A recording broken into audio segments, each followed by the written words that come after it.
The Hugh Hewitt Show begins in 5 seconds.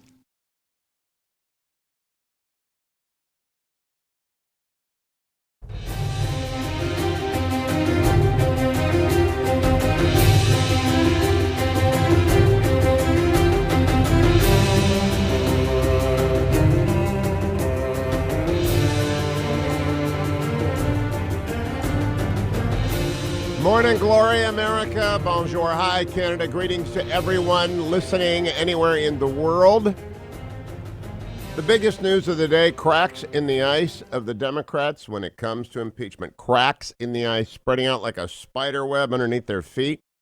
I just have to begin with the Tim Pierce thing, then I'll run through some other stories. From the Washington Examiner, House Democrat backs down from impeachment. Quote, I don't see the value of kicking him out of office. Democratic Representative Brenda Lawrence of Michigan, note that Michigan, swing state, Midwest, now favors censuring President Trump after backing impeachment proceedings over allegations that he withheld military aid from Ukraine for his personal benefit. Lawrence appeared on the Michigan radio show No BS NewsHour with host Charlie LaDuff on Sunday to discuss the impeachment process in the House. Lawrence told LaDuff to his surprise, that she does not support removing the president from office and that she would ask her caucus to censure him instead. We are so close to an election, I will tell you, sitting here knowing how divided this country is, I don't see the value of taking him out of office, Lawrence said. I do see the value of putting down a marker saying his behavior is not acceptable. She continued, I want to censure it. I want on the record that the House of Representatives did their job and they told this president and any president coming behind him that this is unacceptable behavior and under the Constitution, we will not allow it. Well, you know what that is? That is the giant sound of ice cracking under your feet. What's it mean? It means that they are in deep trouble, a deep amount of trouble. So Adam Schiff has resorted to the bum's rush. He's trying to rush his members into a vote of impeachment before it all slips away. They go home for this long weekend. It's too late. They've gone home, and he's rallying people on television, but they're all saying to him the same thing, which is, this is a nightmare. Nobody wants to do this. What are you, crazy?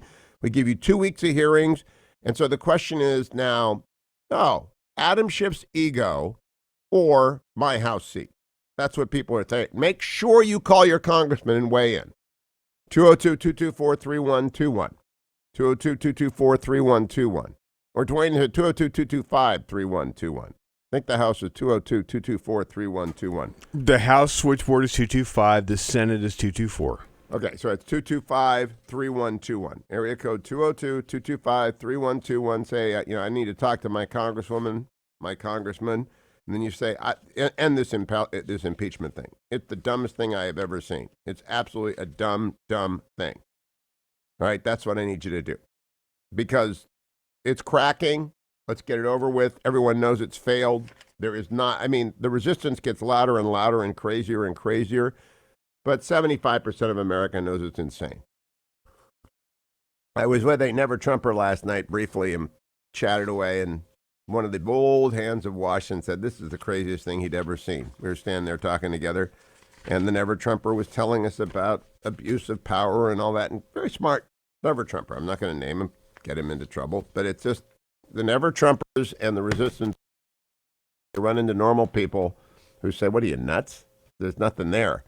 They get upset and they double down, and it's not, they don't lose control. They just get adamant. No. And meanwhile, the Supreme Court has blocked the disclosure of Trump's financial records. A federal subpoena has gone out to Rudy Giuliani's consulting business, which isn't good, but it's not dispositive of whether or not he's in trouble. Don McGahn, according to a 150-page opinion from a district court in D.C., this judge was appointed by President Obama, Judge Ketanji Brown Jackson. I don't know her, but 150 pages to say Don McGahn, I'm sorry, you're not going to get the White House counsel to testify. I'm sorry, it's not going to happen. So it's 150 pages of hooey. You're not going to get the White House counsel to testify. It's never happened. It's not going to happen again. It's just hooey. You're not going to get the national security advisor to they're just going to shop Obama judges and Obama circuits until they get the Supreme Court, and the Supreme Court's going to slap it down. Sometimes I just shake my head. The things they're doing to try and get to impeachment, they're not going to get to impeachment. Let me get to some good news. I am so humbled to report to you that we have collected $48,888 at the Salvation Army Red Kettle in 5 days. Thank you, thank you, thank you. You're already setting things in motion to help our fellow Americans this Christmas season, but don't take my word for it. Listen to Captain Justin Windle. Need really knows no season. And so this campaign really helps us get a good start for the next year and the year to come. And so that's why it's so important to us. Not just at the kettle season and the Christmas season, but all year round. That's one of the things that some people get confused about. We do a lot during the Christmas season with our Angel Tree and Adopt a Family programs and helping people with Christmas meals. But we're here all year long. All year long, they are there. All year long, you ought to help, but you ought to especially help this season of need because the Army is out. All the support they used to get from Chick-fil-A, which has gone left on us. You know what happens? They decide they're just not gonna support the Army, and they are disappointing their customers left and right. And everyone has to do what everyone has to do, but what we have to do is step up and help the Army because they serve the lost and the least. Some people are waking up this morning nearly frozen on a grate in Washington, D.C. The Army will feed them. Some people are waking up, coming out of a fentanyl-induced haze on the streets of San Francisco, and the Army will put them into a rehab center. Some people are waking up hungry, and maybe they haven't been able to sleep in Denver because they haven't had any food in 2 days, and if they find the Army will feed them. And if there's a homeless family, newly homeless, because a wife fled with her children from a situation of abuse, the Salvation Army will take them in and protect them. That's what you do when you contribute to the Salvation Army. All of those things. Thank you for doing that. Just tweeted it out. Love to get the $60,000 today. Love to roll up 10 grand a day. Want to remind you, No Safe Spaces is Dennis Prager's new movie with Adam Carolla. That's a great way to spend. If you get kicked out of the house today, you get kicked out of the house because you're in the way of the cooking. And you know who I'm talking to. I'm talking to you, Dwayne. You get kicked out of the house, go see No Safe Spaces with Adam Carolla and Dennis Prager celebrating free speech. NoSafeSpaces.com/theaters. I get to go see Frozen 2 on Friday. That's my gift to myself. I saw it last weekend. You saw Frozen 2 last weekend? I did. So you took one of the little ones? Yes, we went with the miscellaneous random person that I happen to be residing with now. And so the miscellaneous random person you happen to be residing with now, is she a frozen nut? She is, the first movie was out 7 years ago, and she was 6 then, so she was prime demo. Okay, so prime demo. The sequel is now made for her age cohort. Here's prime demo. My granddaughter is 8 now. I took her 6 years ago, and she sat with me on my lap, enchanted and scared to death the whole time, my first grandchild. And so Frozen 2 has had my name on it engraved for 6 years. I've been waiting for it like the boulder coming down towards the Roadrunner. So I have to go see that on Friday. But was it any good? You don't look at your watch too many times. Let me get the music queued up at least. Let it go. That's what we need to go out with. Let me also tell you what we need to do. Let it go, your insecurity about your IRA and your 401k. Let it go. Go to birchgold.com right now. That's hughgold.com, Hugh gold.com, and get some precious metals this season. Get some gold and silver for your safety deposit box. Give yourself a gift to begin with, or better yet, the very best thing you to do, diversify your retirement into precious metals. Open your IRA and get 100% free silver. They give you a gift, but more importantly, they give you the gift of security because you've diversified part of your IRA or 401k into a precious metals, physical precious metals backed gold or silver IRA. That means they take the gold or the silver that you choose to buy, they put it in a safety deposit box, they put your name on it. That's yours forever in your retirement account. It's liquidated when you want to make withdrawals and however much you want to liquidate. It's very easy. It's completely legal. Thousands of people use it. And I don't know where the depository is. They do. They'll talk to you about it. But you got to go to hughgold.com. And if you're just looking for Krugerrand's Maple Leafs, or you want to give a bit of gold to each of your kids, that's a good habit to get into. They'll look at it and say, well, and say, go put that in your safety deposit box against the inevitable Black Friday ahead. And I don't mean this year or next year or the next 10 years. It's just, I'm 63. I've had 3 of them. 63, 3 of them. So my guess is every 20 years there's a panic. That's when you wish you'd bought gold. That's when you wish you had gold in your IRA 401k. So don't mess around. Go to hughgold.com.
The Hugh Hewitt Show on the Salem Radio Network returns from break in 4 minutes and 15 seconds.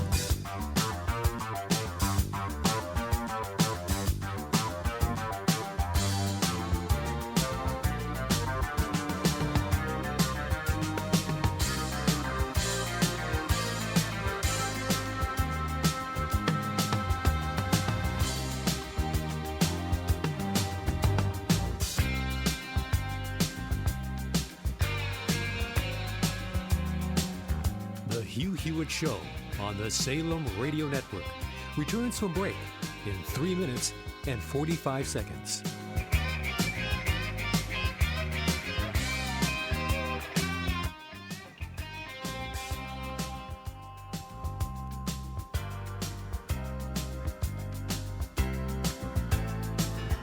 The Hugh Hewitt Show on the Salem Radio Network returns from break in 3 minutes and 15 seconds.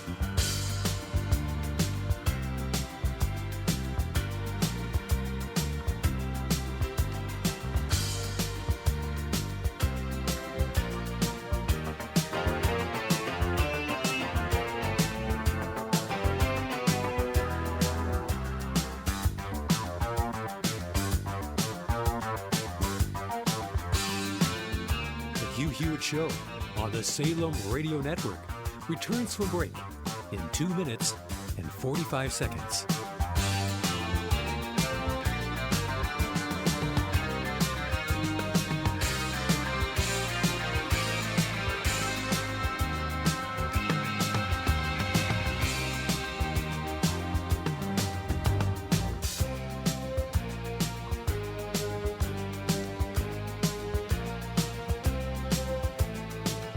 The Hugh Hewitt Show on the Salem Radio Network returns from break in 2 minutes and 15 seconds.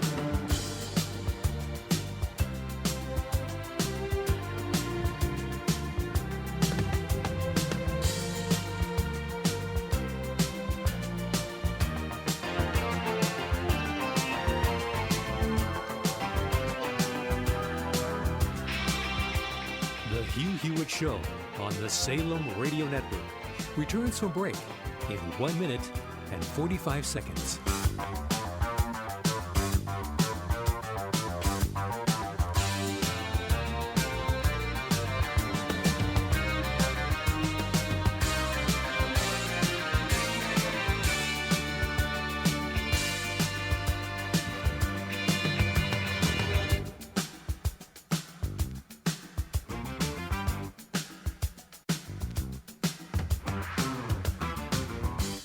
The Hugh Hewitt Show on the Salem Radio Network returns from break in 1 minute and 15 seconds.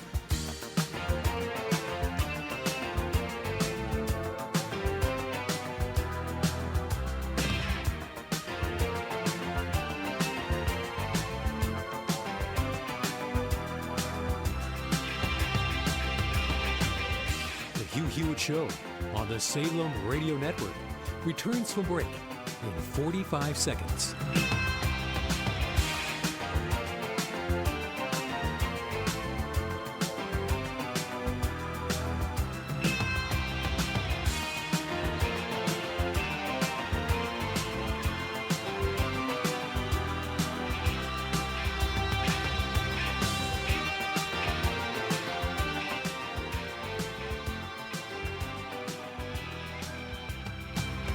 The Hugh Hewitt Show on the Salem Radio Network returns from break in 15 seconds.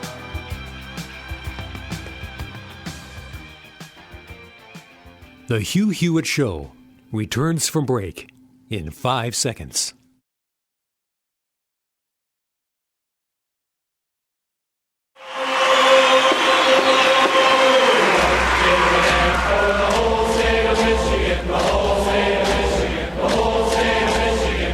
Give a damn for the whole state of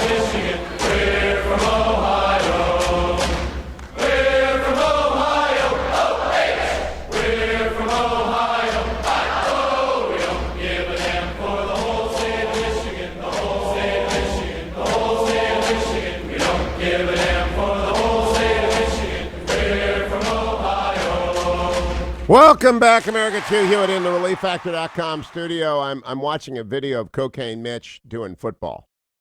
He was doing the pregame show for Louisville, talking about Lamar Jackson.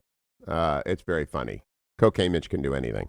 I'm here to tell you that when Brenda Lawrence, Democrat of Michigan, says, let's skip over impeachment, it's not because she's in one of those marginal districts. Those people are too afraid to say anything. It's because she's in a D plus 30. Democrats outnumber Republicans in the Michigan 14th district by 30 points. Here's Congresswoman Lawrence yesterday on No BS NewsHour with Charlie LaDuff, cut number 11.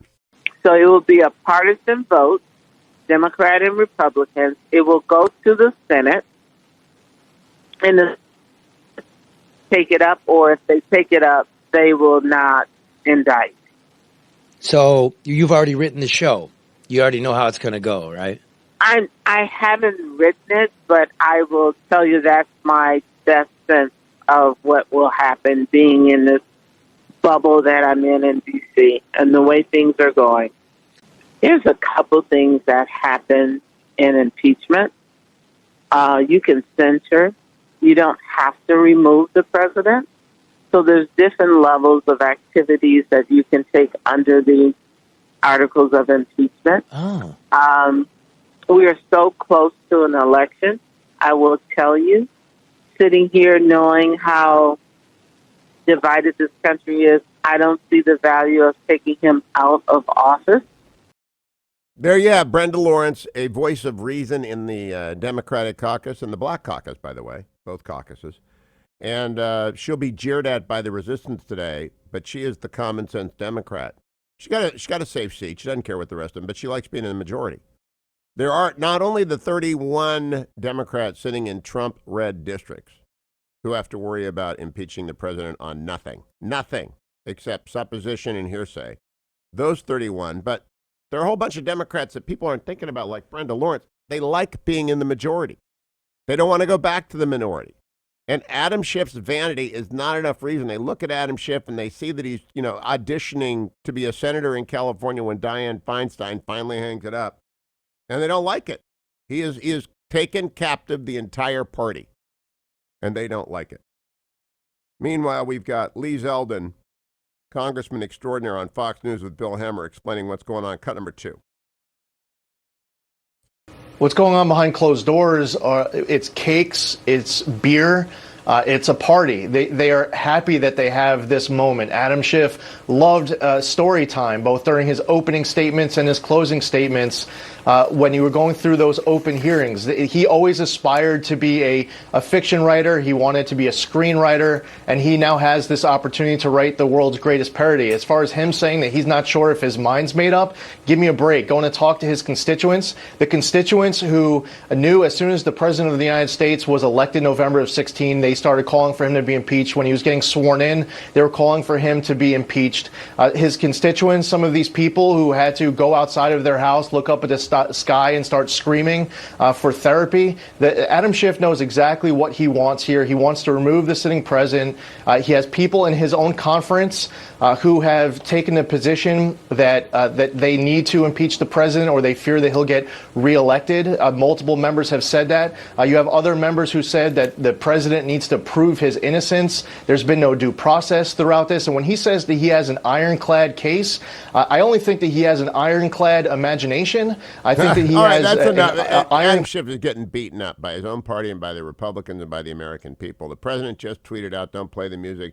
He quoted Jason Meister on Fox News. Jason said, "Poll shows Dems losing interest in impeachment inquiry all across the board.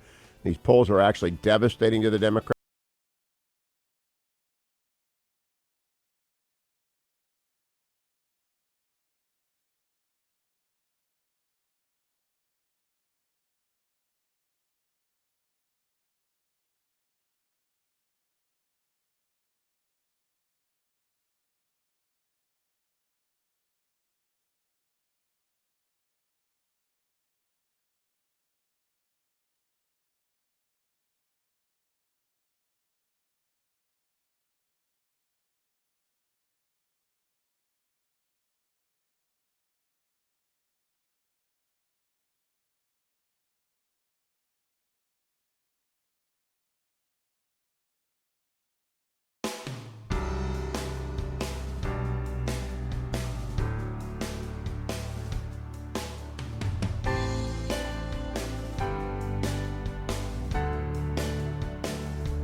The Hugh Hewitt Show on the Salem Radio Network returns from break in 5 minutes and 15 seconds.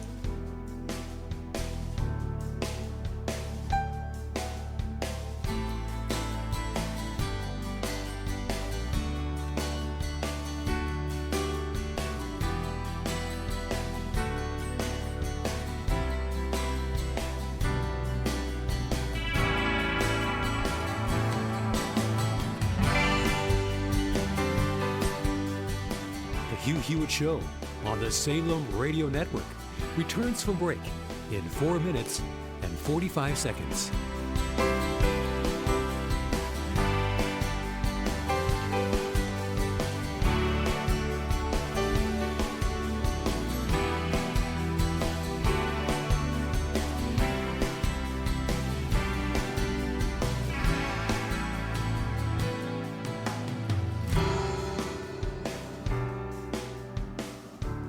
The Hugh Hewitt Show on the Salem Radio Network returns from break in 4 minutes and 15 seconds.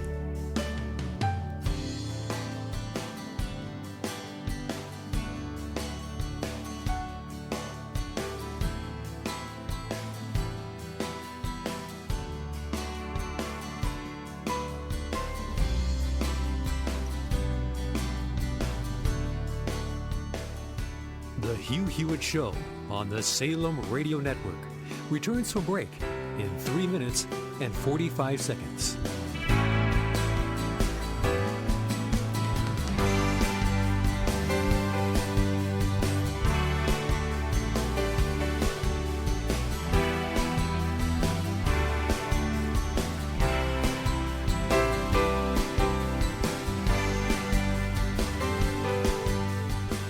The Hugh Hewitt Show on the Salem Radio Network returns from break in 3 minutes and 15 seconds.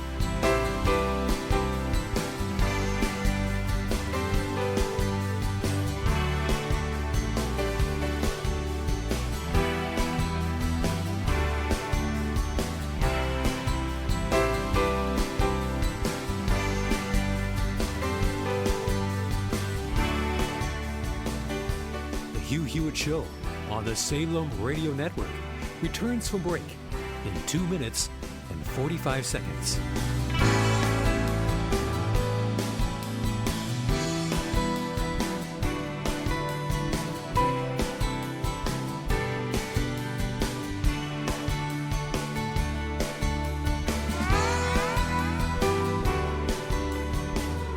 The Hugh Hewitt Show on the Salem Radio Network returns from break in 2 minutes and 15 seconds.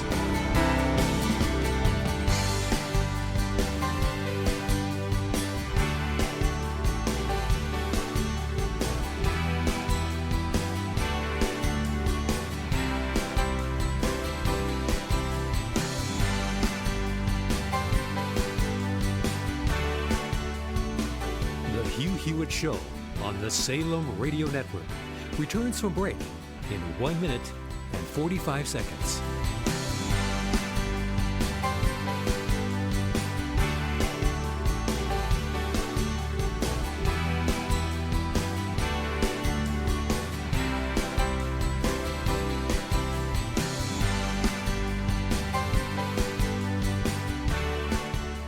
The Hugh Hewitt Show on the Salem Radio Network returns from break in 1 minute and 15 seconds.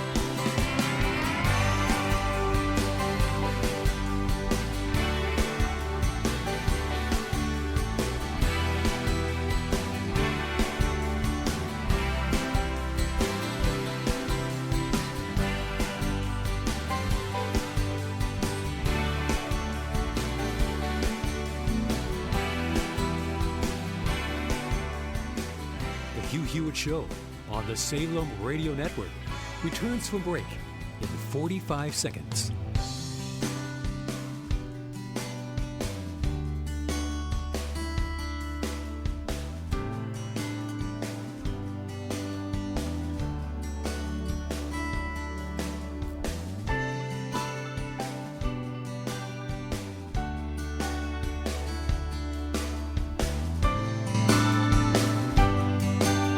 The Hugh Hewitt Show on the Salem Radio Network returns from break in 15 seconds.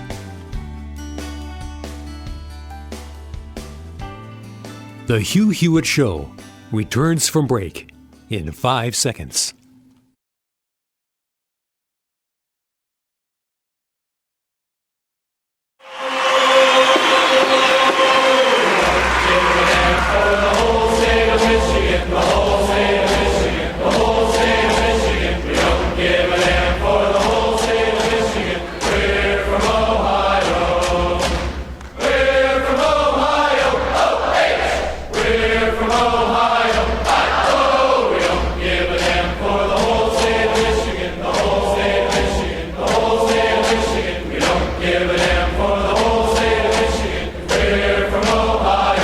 Welcome, America, to you in the ReliefFactor.com studio. I'm doing my Christmas shopping during the break. I'm actually buying people the towels from My Pillows. MyPillow.com. Use my code Hugh. Hit that button right at the top. It says Radio Listener Specials. My code is Hugh. Right there at the top. And you're going to get the most amazing sheets, the Giza Dream sheets. Or you can get, I think, the towels, which they send us because they are sponsors of the program. My Pillow sponsors the show. And I've never had better towels in my life. Never had better towels in my life. All you have to do is go to mypillow.com. Now, let me tell you the big news. Bagpipes, please.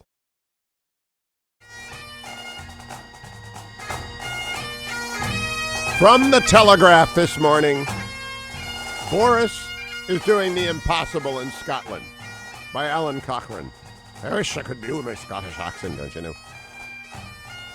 Putting Boris Johnson into 10 Downing Street, according to the Telegraph, keep him up, was bound to pose a major challenge to the preservation of the United Kingdom. Scots would never take to the brash Etonian, and his accession would usher in the demise of the Conservative Party north of the border, getting the Tories 13 Scottish seats to the SNP and building unstoppable momentum towards another independence referendum.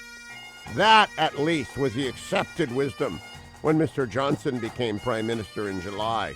Now, however, he launches his party's Scottish manifesto. There may be something extraordinarily rustling in the heather.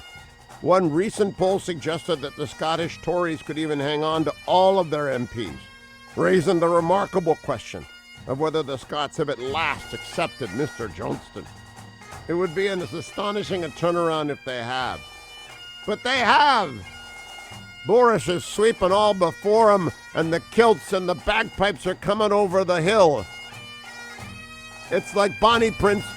Boris is back. All right, enough of the bagpipe. Isn't that great? So you're basing your Scottish accent on how you pronounce Lachlan Marquet? Lachlan Marquet. And I know you're a game, rogue. Have we got Sean Connery plays Jeopardy anywhere? We used to have Sean Connery plays Jeopardy.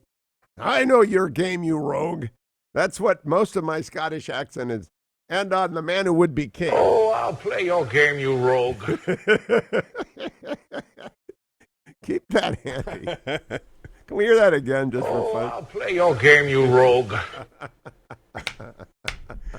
Boris Johnson looks at Jeremy Corbyn and he says, oh, I'll play your game, you rogue. He's gone up to Scotland. And he's gone all Braveheart on them, and it's just great. Meanwhile, a story of genuine historical significance. In London, there is a grand synagogue. I have visited it. In that grand synagogue resides a chief rabbi of Great Britain. That chief rabbi is Rabbi Mirvis. Yesterday, he issued an extraordinary statement on Labour's anti-Semitism. The Labour Party in Great Britain is headed by Jeremy Corbyn. Chief Rabbi Mirvis said Corbyn is not fit for high office. This is really, really remarkable. If you can imagine the Pope coming down and saying, Donald Trump isn't fit for office. All right, so you might guess at what they think. The chief rabbi thinks about Labour's anti-Semitism, for him to say it. In an article for the London Times today, the chief rabbi says that the Labour leader's claim to have dealt with all allegations of anti-Semitism is a mendacious fiction. And the way that the party has handled the claims is incompatible with the British values of which we are so proud. Labour, he says, can no longer claim to be the party of diversity, equality, and anti-racism. Its record on anti-Semitism and opposition, he says, left him asking, what should we expect of them in government? The Archbishop of Canterbury, Justin Welby, issued a statement in which he said that the chief rabbi should be compelled to make such an unprecedented statement at this time ought to alert us to the deep sense of insecurity and fear felt by most British Jews. He called on everyone in the country to match words with visible action when it came to standing against anti-Semitism.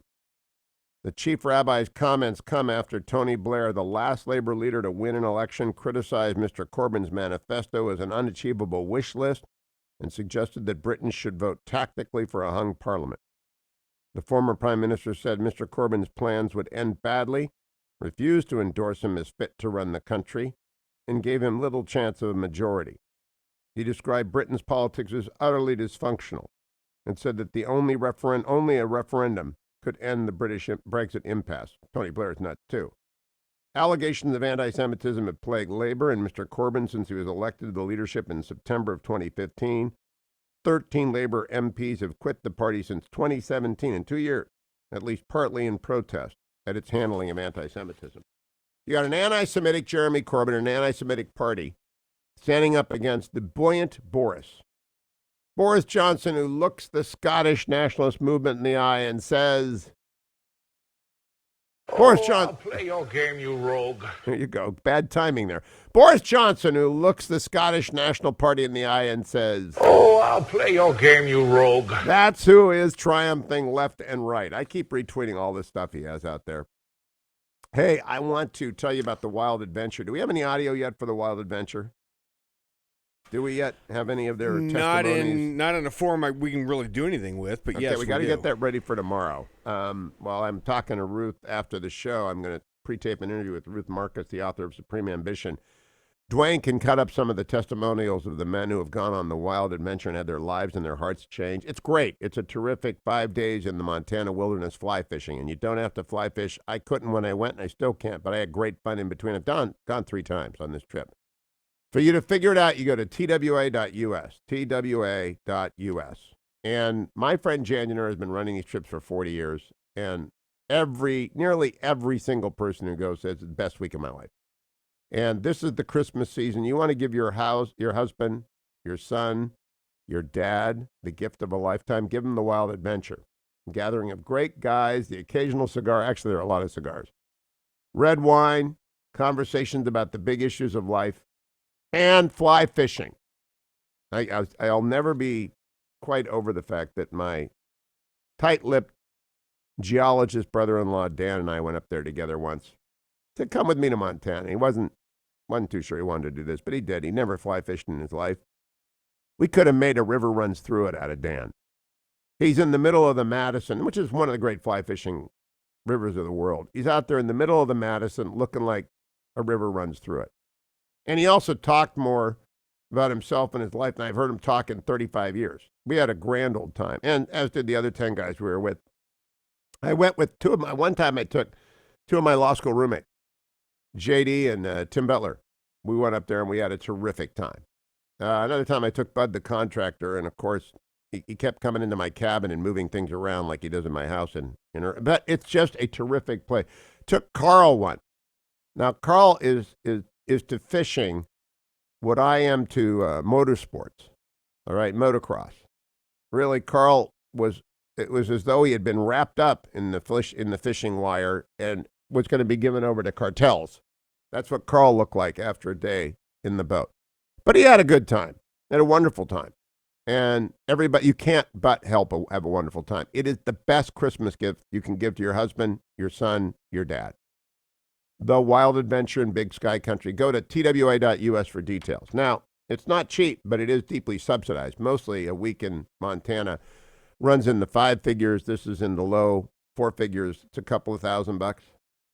So I just want to be blunt with you up front. Jan Janura subsidizes every trip.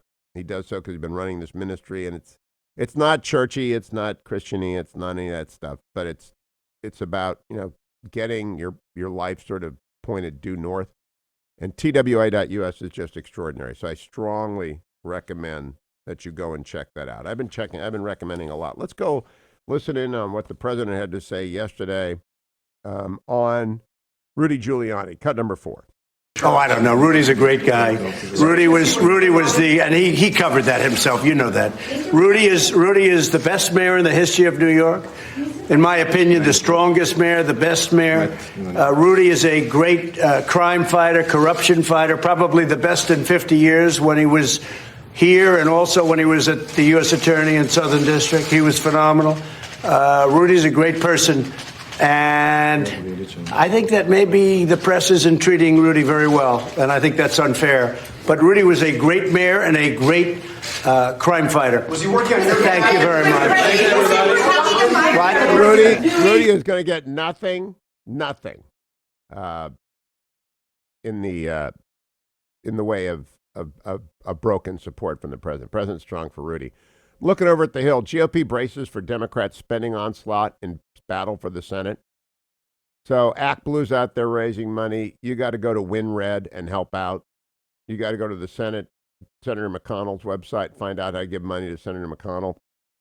Got to save the Senate in order to save the courts. I'll be talking with Ruth Marcus next week. She's of the left, but she overcame her confirmation bias to recognize Mitch McConnell is a genius. Mitch McConnell has done more to save the Constitution and the federal courts than anyone in my lifetime. Donald Trump has nominated great judges, but the fact that there were judges vacancies to open is because Harry Reid changed the rules and Mitch McConnell paid him back in spades. And so Harry Reid, Mitch McConnell, thank you both.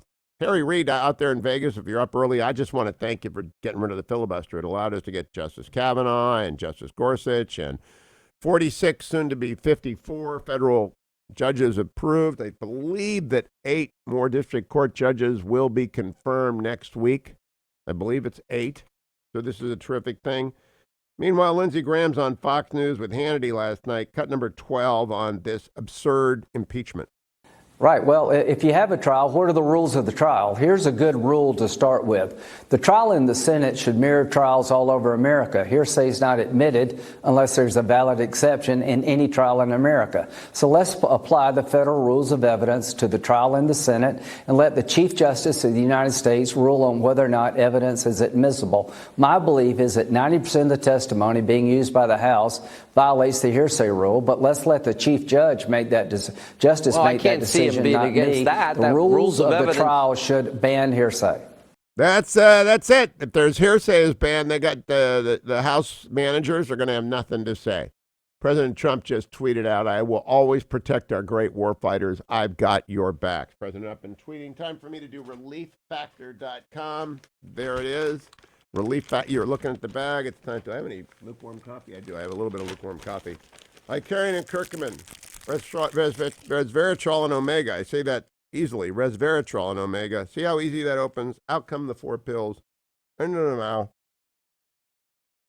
That's not lukewarm coffee. That's cold coffee. But down they go because it's very easy to swallow your relieffactor.com pills. So Icarian, Kirkman, Resveratrol and Omega, the 4 natural supplements that support the temporary relief of minor aches and pains. I got to reassemble my studio today. We got to shorten the microphone somewhere, so I'm getting my tool belt out, and I'm gonna go in and just throw myself into the electronics back here. Always turns out well when I do that. Got to put on my tool belt, but relieffactor.com has got me ready to do that, and I'm sure it'll work tomorrow. Right, Dwayne? Going to go out. Let's have some bagpipes again. If you were to put on a tool belt and actually successfully put on a tool belt, you might as well just call it a day right there. Well, that was the beginning, but let's have some. I play your game, Rogue. Give me the audio. Oh, I'll play your game, you rogue.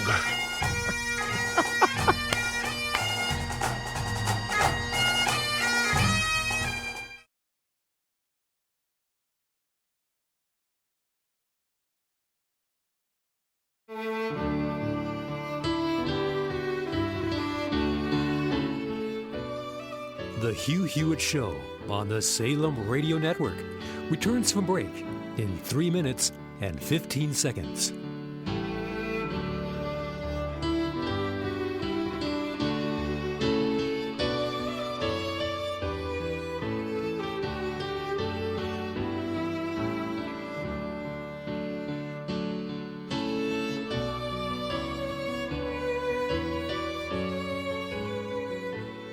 The Hugh Hewitt Show on the Salem Radio Network returns from break in 2 minutes and 45 seconds.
Hewitt Show on the Salem Radio Network returns from break in 15 seconds.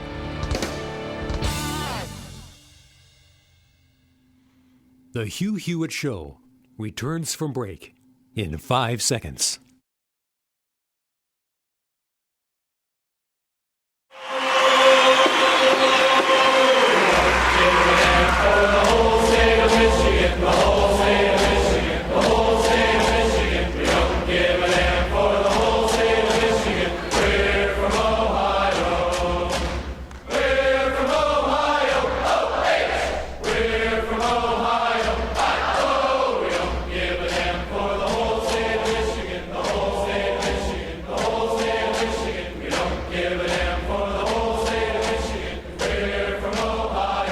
Welcome back, America. It's game week. I'm Hugh Hewitt in the ReliefFactor.com studio inside of the Beltway, joined by David M. Drucker of the Washington Examiner, where this morning his colleague Susan Ferricchio has the story. Would they have the votes? Dozens of moderate Democrats face impeachment pressure. David, I have been talking this morning. I've already prayed Brenda Lawrence, Democrat Michigan from a D+30 district, the Michigan 14, telling the No BS NewsHour Charlie LaDuff that, I don't want to do impeachment. I want to do censure. Are there cracks in the ice beneath the feet of the Democrats? Look, I don't see any cracks yet. I think you're going to have some different members with differences of opinion. But I think we need to see where Democrats are after Thanksgiving as this moves into the Judiciary Committee to craft articles of impeachment, which is where it's headed next.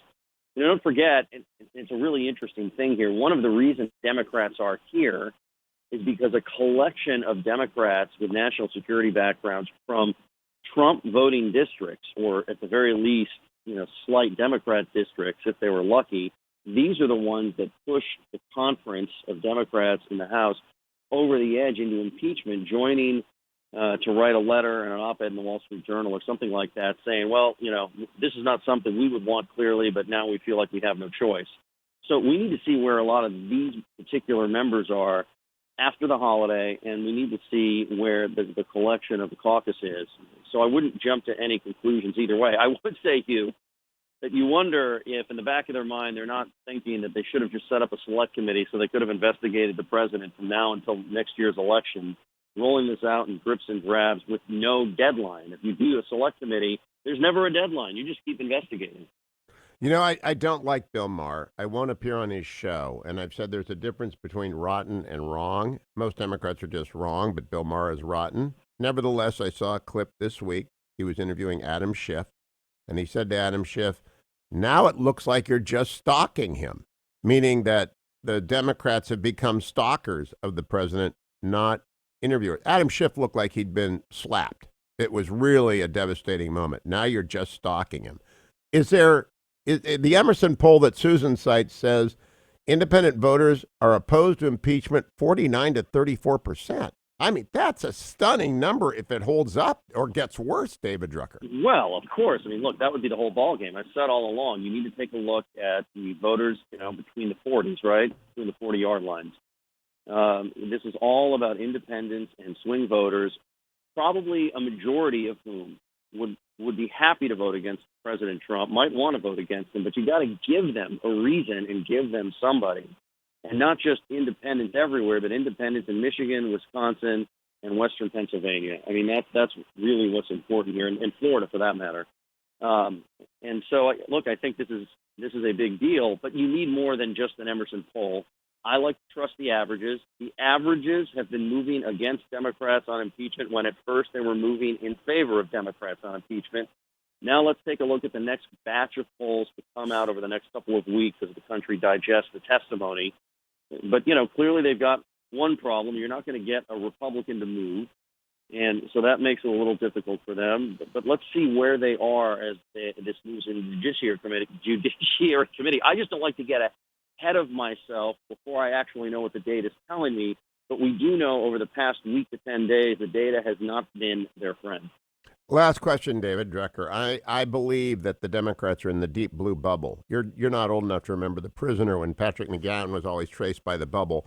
They're in the bubble. I was on Al Sharpton's show with Jonathan Capehart, who got really exercised when I pointed out, sorry, this isn't selling.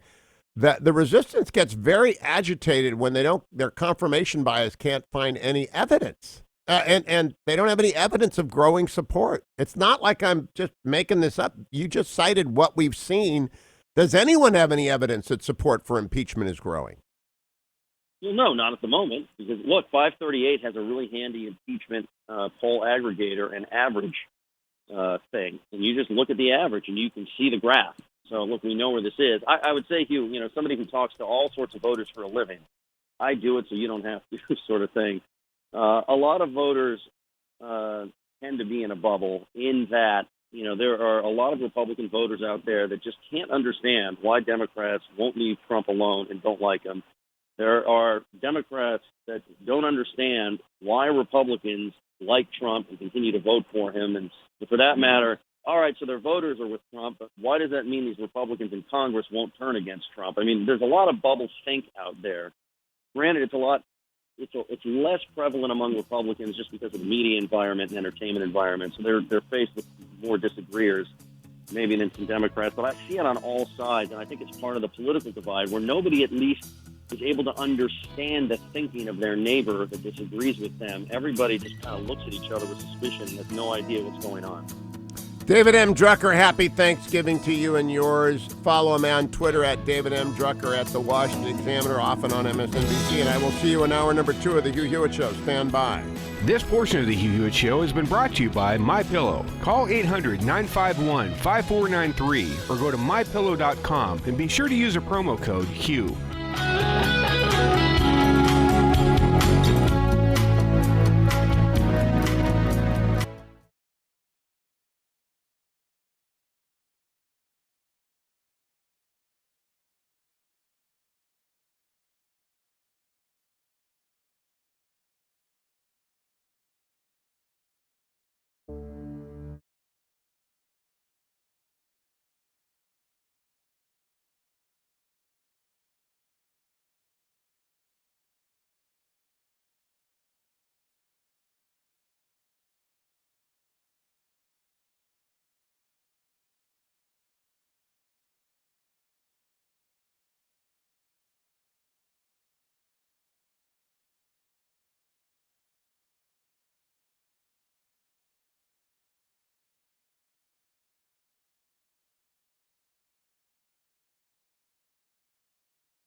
Show on the Salem Radio Network returns from break in 3 minutes and 45 seconds.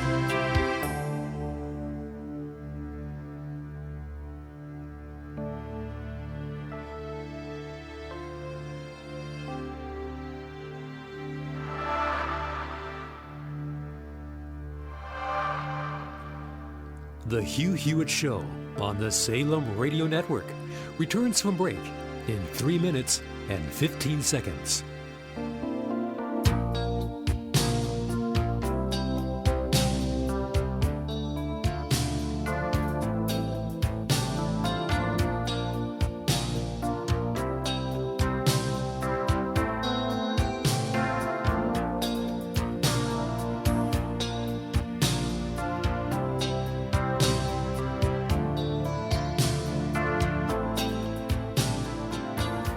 Hugh Hewitt Show on the Salem Radio Network returns from break in 2 minutes and 45 seconds.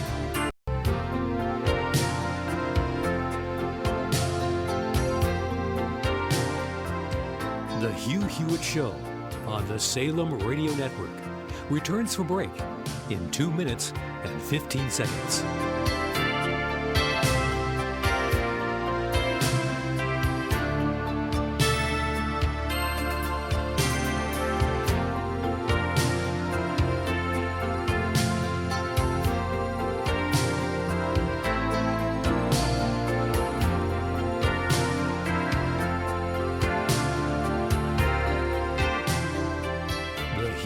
Show on the Salem Radio Network returns from break in 1 minute and 45 seconds.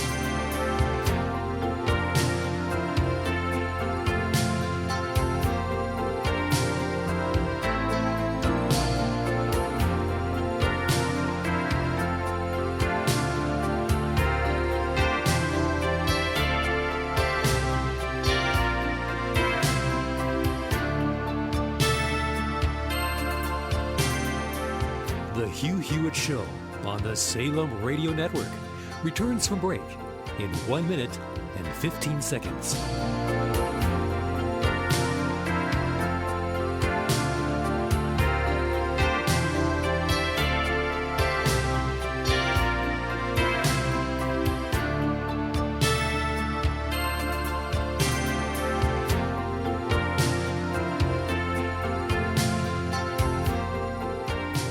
Hugh Hewitt Show on the Salem Radio Network returns from break in 45 seconds.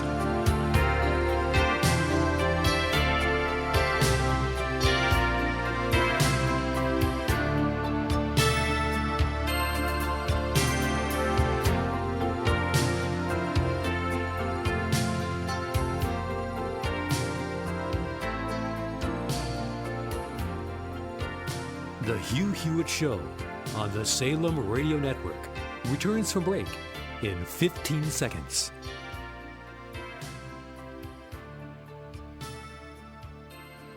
The Hugh Hewitt Show returns from break in 5 seconds.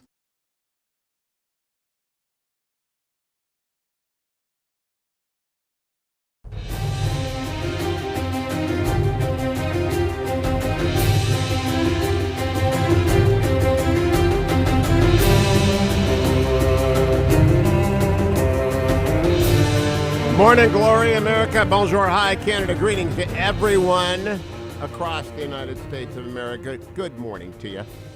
I'm Hugh Hewitt in the ReliefFactor.com studio, and we are running our annual Salvation Army campaign. And in just the last hour, Martha Carson donated $520. Martha, God bless you. Pamela Kaiser Baker, $200. John Rochester, $156. Chuck Lima, $26. Chuck Gunn, $529 hours ago. I just tell you, I'm always amazed by this audience. I tell you that the Salvation Army needs your help. They really need it this year because Chick-fil-A bounced them under pressure from the LGBTQ community. And I don't understand that, since the Salvation Army serves more LGBTQ people than any other organization in America, given the numbers that they serve, and they have no precondition. You don't have to be a Christian. You don't have to join the Army. You don't have to do anything except stop drinking if you want to be rehabilitated, need a home if you're homeless, need a Christmas present if you're a kid with no Christmas. all sorts of recovery programs. The lost and the least is their business. That's what they do. And this audience always steps up, but this year they're just blowing out of the gate, and I appreciate it so much because you realize the need is so great, and it's demoralizing. You devote your entire life to the Salvation Army. You build up reservoirs of great will in America. You do nothing differently. Nothing changes, and the culture changes around you, and then Target throws you out, and then Chick-fil-A, allegedly the great Christian company of America, Chick-fil-A throws you out. And you still stand on the corner, and you still ring your bell, and you still stand in the cold and play your brass horns, and that money goes to take care of the absolute most desperate people in America. And if you're listening to me and you think about the ingratitude that they must feel, it's the worst thing. Ingratitude is the worst thing when people are ungrateful. And so these people are out there in the Army. I often look at them and say, they must think of their schleps walking by. Don't you people know how greatly you are blessed? We are doing all the work, and that's fine. That's what we're called to do. We get it. But could you give us a quarter, $1, 50, 100? And many of my audience get it, and they contribute deeply and generously over at HughHewitt.com at the very top of the page. You'll also see at HughHewitt.com, if you scroll down a little bit, it's a little bit busy over there at this time of the year. A lot of ads are up there. If you scroll down, you'll see War for America's Soul, an event with today's most influential conservative voices. You can watch it. It is both the show that I did with Mike Gallagher and Dennis Prager in Tampa Bay, the show that Seb Gorka anchored with Larry Elder in Sacramento. You can see it all. Find out as we go into this impeachment debate, what do people think? You can watch that right now. Yeah, you just got to scroll down. And then if you scroll all the way to the bottom on the right, you're going to see My Pillow Radio Listener Special. Use the code Hugh, H-U-G-H. That's where you get the towels and the sheets. I told you about that last hour. So that's your Christmas shopping done. Best books to buy for Christmas, I have 2 recommendations. Sacred Duty by Tom Cotton is in my hand. For every veteran and active duty service member you know, A Soldier's Tour at Arlington National Cemetery. I have met one member of any military branch who hasn't read this and said that's a heck of a book. Senator Cotton is, of course, the United States Senator from Arkansas, is a recipient of the Bronze Star. He served in Iraq with the 101st Airborne, in Afghanistan with a Provisional Reconstruction Team. Between those combat tours, he served with the United States Army's 3rd Infantry Regiment, that's the Old Guard, at Arlington National Cemetery. Cotton served 1 term in the House of Representatives before he joined the Senate. He's a graduate of Harvard College and Harvard Law School. He and his wife, Tom Anna, have 2 sons. They live here in Washington, D.C., and, of course, in Arkansas. And how he found time to do this, I have no idea. It's a serious book. It's got nothing to do with the typical senator memoir. I did this, I did that, and I'm a pretty good guy or I'm a pretty good gal. No, this is about the men and women who man the tomb, the men and women who bury our dead, the men and women who are the old guard. And it's a great Christmas book. Also holding in my hand, you might be surprised to see Supreme Ambition. Supreme Ambition. A brand new book by Ruth Marcus of the Washington Post. And if you look at the blurbs, it's Jeff Toobin and Dave Marinis and Nancy Gibbs and Bob Woodward, but I'd have blurbed it. Wasn't asked, but I would have blurbed it because Ruth's first 5 chapters, which I'm going to talk to her about next week, are about the 30 years war for the courts that began with the destruction of Robert Bork. And at that point, conservatives and originalists gathered up their strength, put on their armor, got organized, and realized that the left had changed the rules of judicial nomination and began a 30-year march through the court, which included some unfortunate detours, David Souter being the disaster of disasters, Anthony Kennedy being okay 60% of the time, Sandra Day O'Connor being okay 60% of the time, but those 3 judges, all reported by Republicans, could have been Scalia's, could have been Kavanaugh's, could have been Roberts. They weren't. So an infrastructure developed. Ruth chronicles it. I just love the book for that reason. Now, I want to go back to the Congresswoman. I played this in the first hour. By the way, after the electoral loss in Hong Kong, Beijing is blaming us.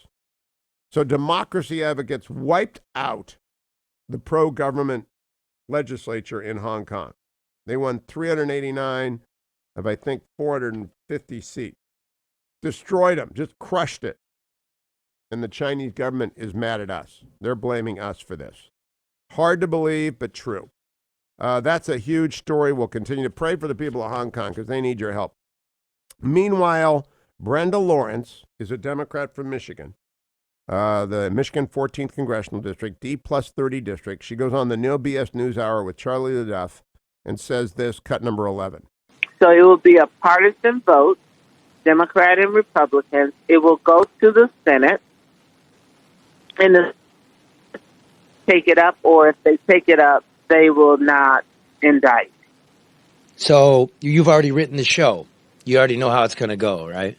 I haven't written it, but I will tell you that's my best sense of what will happen being in this bubble that I'm in D.C. and the way things are going. There's a couple things that happen in impeachment. You can censure. You don't have to remove the president. So there's different levels of activities that you can take under the articles of impeachment. Oh. We are so close to an election. I will tell you, sitting here knowing how divided this country is, I don't see the value of taking him out of office. There you have it. Sitting here, I do not see the value of taking him out of office. That is a huge sound of ice cracking. Meanwhile, Karl Rove on Fox News with Hannity summing up the problem that the Democrats have. And it is a real problem of information flow. They don't get information. Cut number 9. Well, they may not be the worst they've ever been, but they're pretty darn bad. And I thought the segment that you had earlier where you quoted all of the members of the media saying no, there was no wrongdoing on the part of the Bidens is really extraordinary. And we used to have newspapers in the early part of our country that were partisan pulpits. They basically were either Federalist or Democratic Republican. Later they were Republican or Democratic or Whig papers.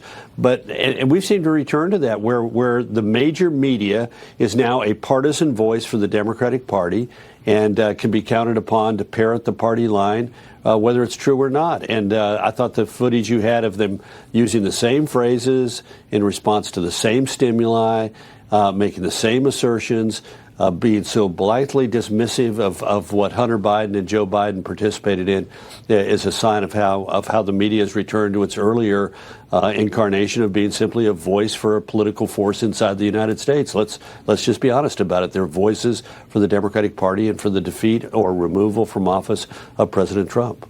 Manhattan Beltway elite media is an arm of the Democratic Party. Some of them feel bad about that, and they try here and there to balance a segment, but they're mostly lost to the tide and to the economic pressures of serving their what we call P1s. And, I fight that every day on the radio. I bring on liberals every day. I try and bring on people like Ruth Marcus next week so that I bring on objective journalists, men and women to the left, men and women to the right. I try and bring on everyone so that I can proudly say the show has every point of view, and that's why it's prospered. It's a news show. And, people can identify their bias, and that's fine, or I'll point it out. People understand I'm a Republican, I'm a conservative, I work for Reagan, I work for Nixon. They understand me. I'm like the least hidden person in the media. I am completely transparent. Always have been, always will be. You know, I'm the president of the Nixon Foundation. I work for Reagan. I've never voted for a Democrat except once in my life. I've only given one check to a Democrat in my entire life. That was to Deval Patrick. I disclosed that to the Reverend Al on Sunday night because disclosure is what's going on. Well, the news media needs to start to disclose. They are an arm of the Democratic Party, and Karl Rove called them out. I'll be right back, America. What do you think? 1-800-520-1234, connection to the Hugh Hewitt Show. Portions of the Hugh Hewitt Show brought to you by Sierra Pacific Mortgage. For more info, call 888-888-1172.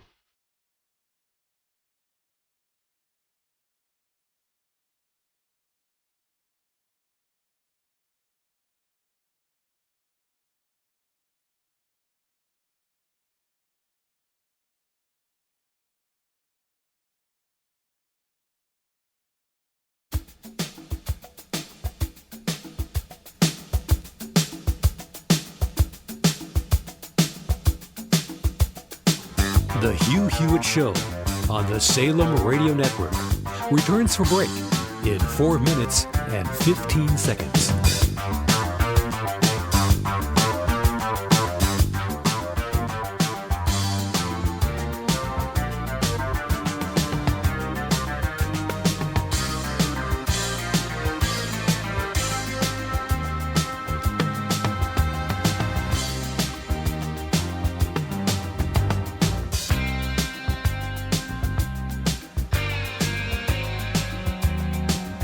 The Hugh Hewitt Show on the Salem Radio Network returns from break in 3 minutes and 45 seconds.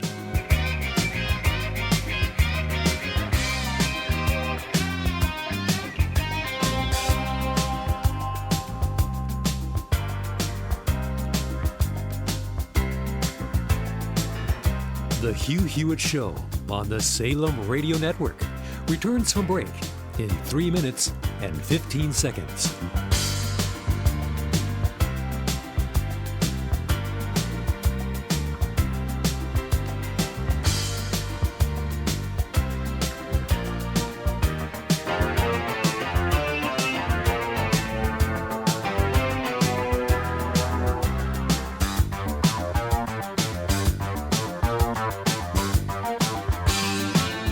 The Hugh Hewitt Show on the Salem Radio Network returns from break in 2 minutes and 45 seconds.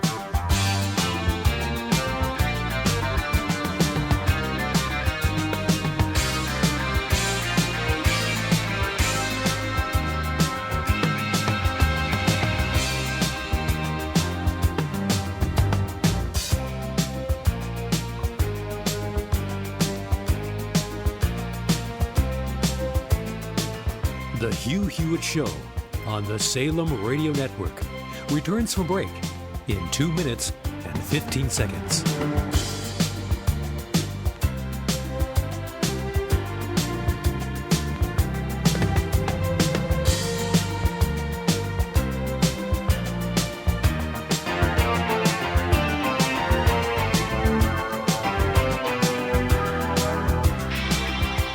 The Hugh Hewitt Show on the Salem Radio Network returns from break in 1 minute and 45 seconds.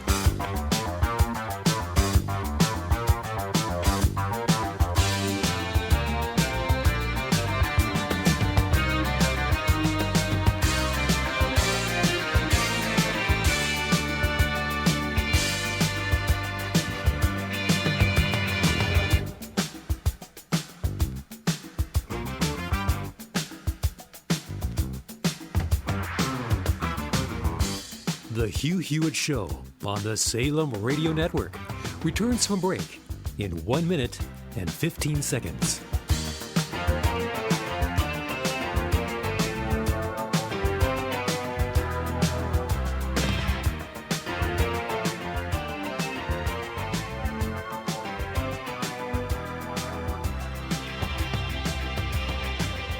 The Hugh Hewitt Show on the Salem Radio Network returns from break in 45 seconds.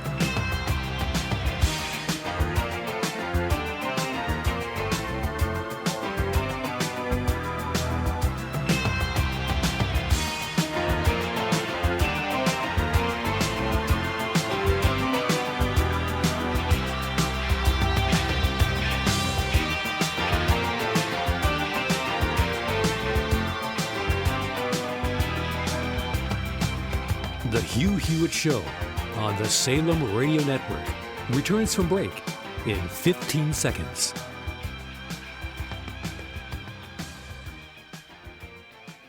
The Hugh Hewitt Show returns from break in seconds.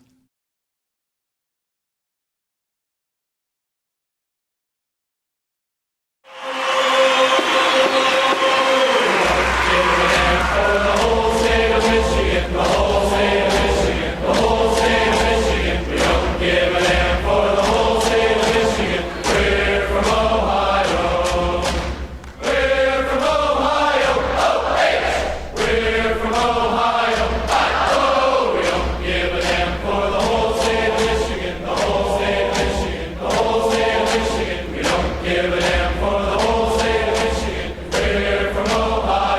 Welcome back, America, to you in the ReliefFactor.com studio inside of the Beltway as impeachment ice begins to crack. Coming up after the break, Bret Stephens of the New York Times. He wants the president impeached and removed. As I said in the last segment, I'll always bring you all the voices across the spectrum because breaking news is neither left nor right. It's merely breaking. The breaking news you need, the analysis you want, the analysis you need comes from me, and I also do a pre-market report this time every day, brought to you by AndrewandTodd.com. Andrew Del Rey, Todd Avakian. I've been driving Andrew nuts on a personal matter over the last 3 days. I mean, really driving him crazy.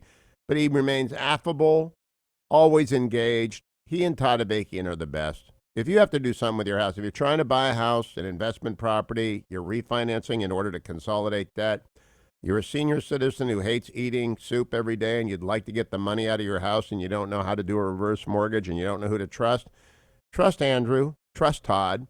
I've known them for so long. They've done so well by the members of my audience. Even a reverse mortgage sounds complicated. It really isn't, but they'll spend as much time as you need to explain it to you, and they'll tell you whether or not it's a good idea. And, in fact, they'll tell everyone who's thinking about refinancing to get money out to consolidate debt or to pay for college, whatever it is, they will tell you whether it's a good or bad idea.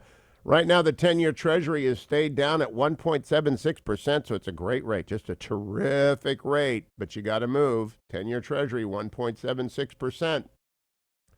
The Dow yesterday was up 190 points, the NASDAQ 112. Wow, the S&P up 23.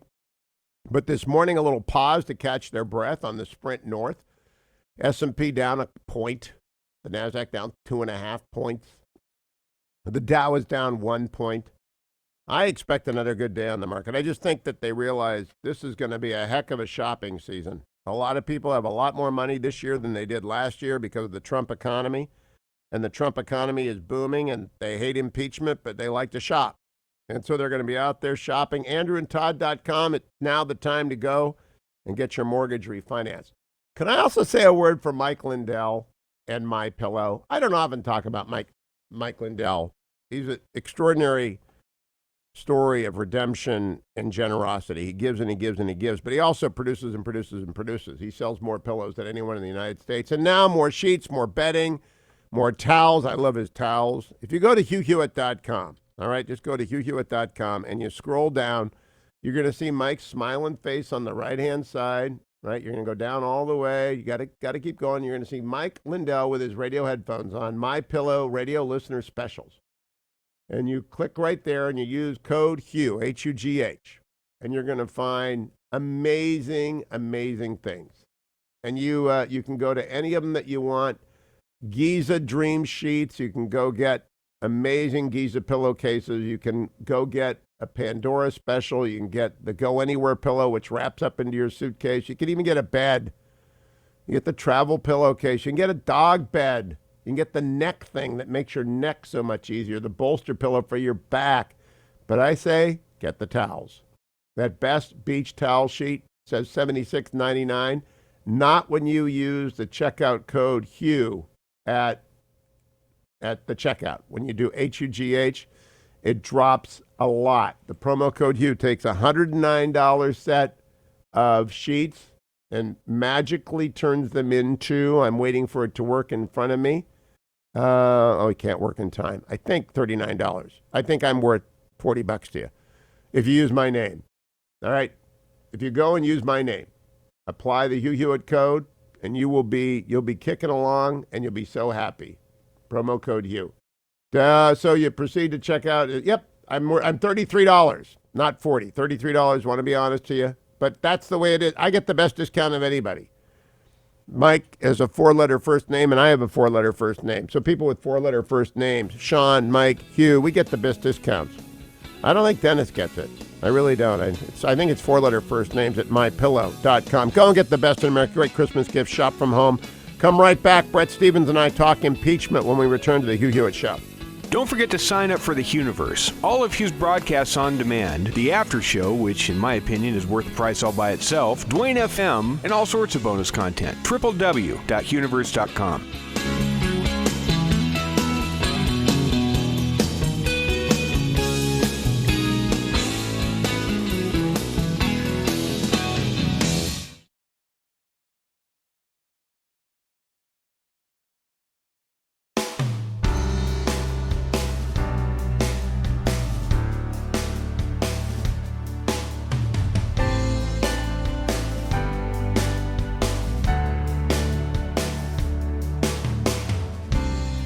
The Hugh Hewitt Show on the Salem Radio Network returns from break in 5 minutes and 15 seconds.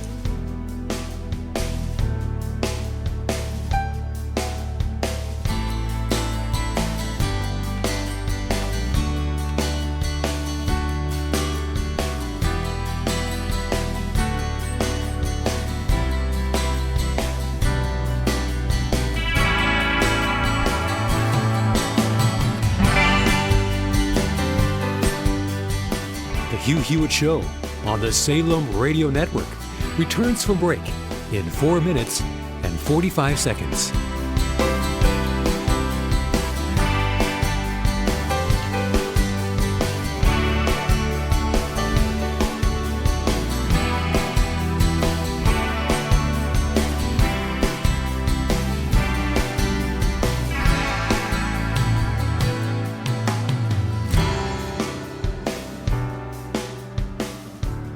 The Hugh Hewitt Show on the Salem Radio Network returns from break in 4 minutes and 15 seconds.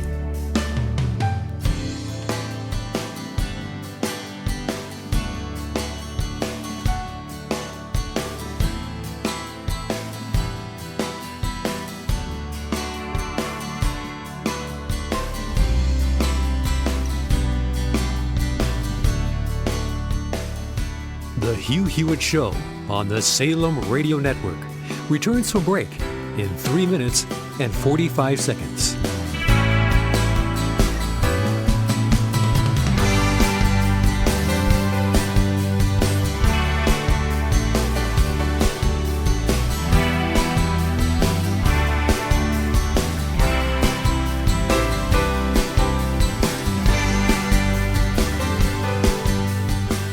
The Hugh Hewitt Show on the Salem Radio Network returns from break in 3 minutes and 15 seconds.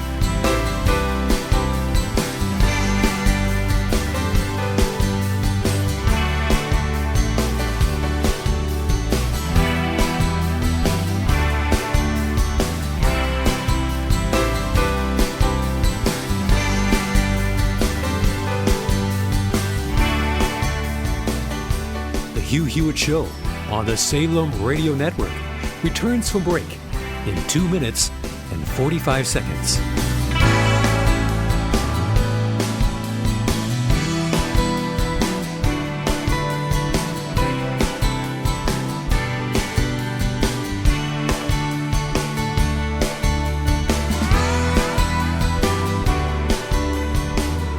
The Hugh Hewitt Show on the Salem Radio Network returns from break in 2 minutes and 15 seconds.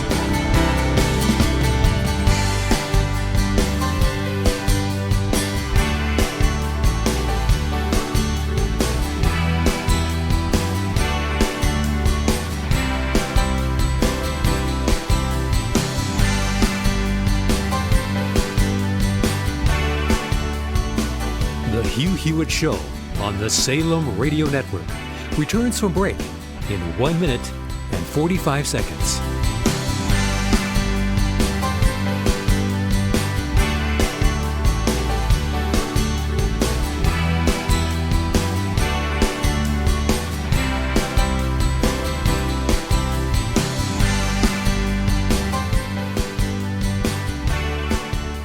The Hugh Hewitt Show on the Salem Radio Network returns from break in 1 minute and 15 seconds.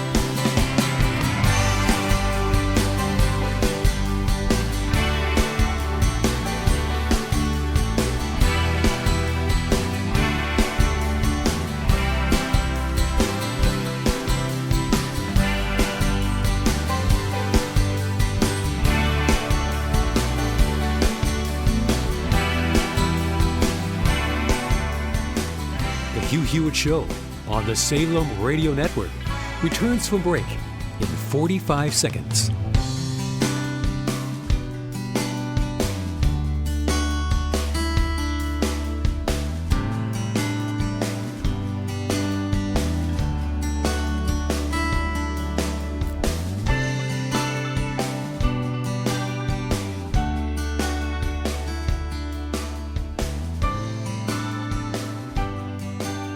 The Hugh Hewitt Show on the Salem Radio Network returns from break in 15 seconds.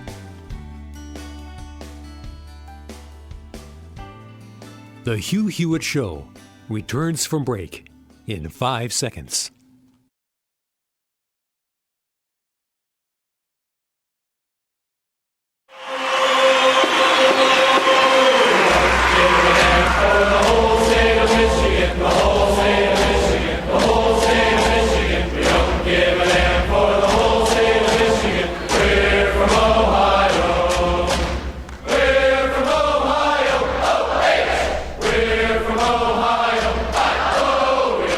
Welcome back, America. I'm Hugh Hewitt. It's the big game week. Thank you for listening. I'm inside the ReliefFactor.com studio inside the Beltway. Pleased to welcome back Bret Stephens, one of our favorite guests. Bret, good morning to you. Happy Thanksgiving. Good morning. Happy Thanksgiving to you. Bret, before we get to impeachment, a couple of issues I just want to run down the traps with you because you're very well positioned to answer these. I believe you're Jewish, right? I am. My fetching Mrs. Hewitt wife is half Jewish. My kids are a quarter Jewish. I think that would have qualified them for any Nazi lineups. But so I follow the anti-Semitism in Great Britain with a great degree of trepidation. The Church of England has stood behind the chief rabbi who has come out and said Jeremy Corbyn is unacceptable. What do you make of this story? Well, I think it underscores what we've known about Corbyn for some time. This is a guy who has consistently gone out of his way to ingratiate himself with the worst of the worst in terms of Holocaust deniers, vicious anti-Semites, Islamists of the worst stripe. And now, unbelievably, he's head of Her Majesty's loyal opposition. So when British Jews really start thinking about their exit options in the event of a Corbyn victory, I understand them completely. It's a terrifying prospect. And it tells you something about the times we're in, that a guy like him could rise to that level. It's something out of the 1930s. It is. Second story.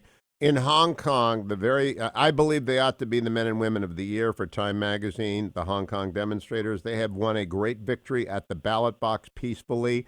It's an extraordinary repudiation of General Secretary Xi. Do you think it's getting nearly enough attention? Well, I don't know. I mean, it's certainly gotten a good deal of attention at the Times and other major media. I think it's a story that resonates beyond Hong Kong or even China itself, because it's really, in a sense, a reminder that what happened in 1989, that is to say the tearing down of the Berlin Wall, the struggle against tyranny, that work is unfinished, and that those yearnings for political freedom, for human freedom, for religious liberty and spiritual freedom, all of those are kind of central to the human condition. They're not simply a historical artifact. So I find the people of Hong Kong extraordinarily inspiring. I agree with you. It's quite frankly, the entire Nobel Peace Prize should have gone to the protesters of Hong Kong. Good idea. That would have sent a message. I mean, it won't happen again for another year, but they really were the true champions of the human spirit in this year. Absolutely true. Maybe next year, maybe the Time Magazine cover is just a beginning. Then to Israel, where Netanyahu is cornered. I remember well waking up one morning and seeing Margaret Thatcher had been tossed out by her party and being stunned that the Iron Lady could be collapsed from behind. Is someone going to take Netanyahu out at the knees? Well, look, I mean, it's a bit of a complicated story. You do have a prime minister under indictment, which is that's quite a stunning development, and one who has repeatedly failed in two successive elections, back-to-back elections, to form a government. So if you're a member of his party, the Likud party, it's quite natural you're going to start thinking that this is not the guy who's going to take you over the top. And the opposition party in Israel, the major opposition party known as Blue and White, these guys aren't exactly a bunch of leftists. They're led by two former army chiefs of staff. So I think Israel is finding its way politically. It's I like to joke, Hugh, that Israel is a country with a superpower consideration, or the geopolitical considerations of a superpower, the politics of a big city, and the personal animosities of a shtetl, and it's really playing out. It's really playing out there now. Remember, the country's 9 million people. It's about the size of New York City, plus nuclear weapons. So yeah, I hadn't heard that. Is that politics. joke a good joke? Whenever someone hadn't heard it before, that's a No, good joke. I claim ownership of it. Although you're free to use it at will. Okay. Well, let me quickly, one last around the horn. Boris Johnson is campaigning like a whirling dervish. He's gone up to Scotland and he's rallying the Scots to his side. He's rallying the country. He's reciting the Iliad in 10-minute chunks in its ancient Greek. He is a force majeure in politics of the sort we've long wanted. Ebullient, forward-looking, optimistic. A recipe here for the rest of the world, Bret Stephens? Well, I'm a fan of Boris. I wasn't always, but I don't see how you could not be a fan. I mean, what are the options? Jeremy Corbyn? Are you kidding? He was a tremendous mayor of London. Look, he's a complicated character. All sorts of people have very deep-seated animosities. I don't want to compare him to Churchill, except to say that a lot of people hated Churchill too before his finest hours. So I wish him well. Obviously, I think it would be devastating for Britain if he were not to win the general election. And I hope that he's able to accomplish a successful Brexit that leads to trade deals with the United States, with North America. Britain's a hugely important country. It's still, even now, it still punches above its weight in all kinds of categories. And no one should want the decline of a great ally and a great democracy. So, Bret Stephens, we have walked down the radio road this morning, arm in arm, on Netanyahu, on Boris Johnson, on Hong Kong, on a variety of issues. Now we come to the impeachment of the president, and we must unlink arms. Because not only do I not see an impeachable offense, I don't see any offense at all. You, on the other hand, have written this week, Donald Trump ought to be impeached and removed from office. I have one major question, really just one. And it goes to your colleague Ken Vogel's work along with David Stern on the 11th day of January 2017, headlining in the Politico, Ukrainian efforts to sabotage Trump backfire. Kyiv officials are scrambling to make amends with the president-elect after quietly working to boost Clinton. Donald Trump wasn't the only presidential candidate whose campaign was boosted by officials of a former Soviet bloc country. Ukrainian government officials tried to help Hillary Clinton and undermine Trump by publicly questioning his fitness for office. They are also disseminating documents implicating a top Trump aide in corruption and suggested they were investigating the matter, only to back away after the election. And they helped Clinton allies research damaging information on Trump and his advisors, a Politico investigation found. Goes on to detail the efforts of Ms. Chalupa. Ken Vogel has not, correct me if I'm wrong, repudiated any of this reporting. Has he, Bret? As far as I know, no, he has not. And so, to me, the predicate has always been this story, that the president entered into office knowing that knives had been thrown at him by people in Kyiv, and that the investigation into where those knives came from and why they were intended is a legitimate subject, not just for him, but for the United States national interest. Tell me why I'm wrong. Well, I mean, you might very well be right, but that's not what we're talking about, is it? I mean, that's not the basis of the impeachment inquiry. I think it's very much the predicate for the impeachment inquiry. That well, the impeachment inquiry has to do with the efforts by the President of the United States to, in effect, extort a foreign ally from by denying him congressionally mandated aid or impounding that aid for the sake of his political benefit and to besmirch an opponent over rumors. And by the way, at the issue that President keeps pushing is the CrowdStrike story, right? It's a separate conspiracy story, but that's not really the larger. I mean, in a sense, I think we're losing the forest for the trees. You know, the trees might be what exactly transpired or what the president intended to do with respect to, extracting useful information from Ukraine for the sake of his political benefit.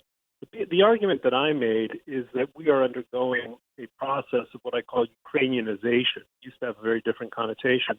Ukrainianization of American politics, in which politicians talk about locking up their opponents. That's actually exactly something that happened in Ukraine, in which people use their political offices as business ventures and as shields of legal immunity.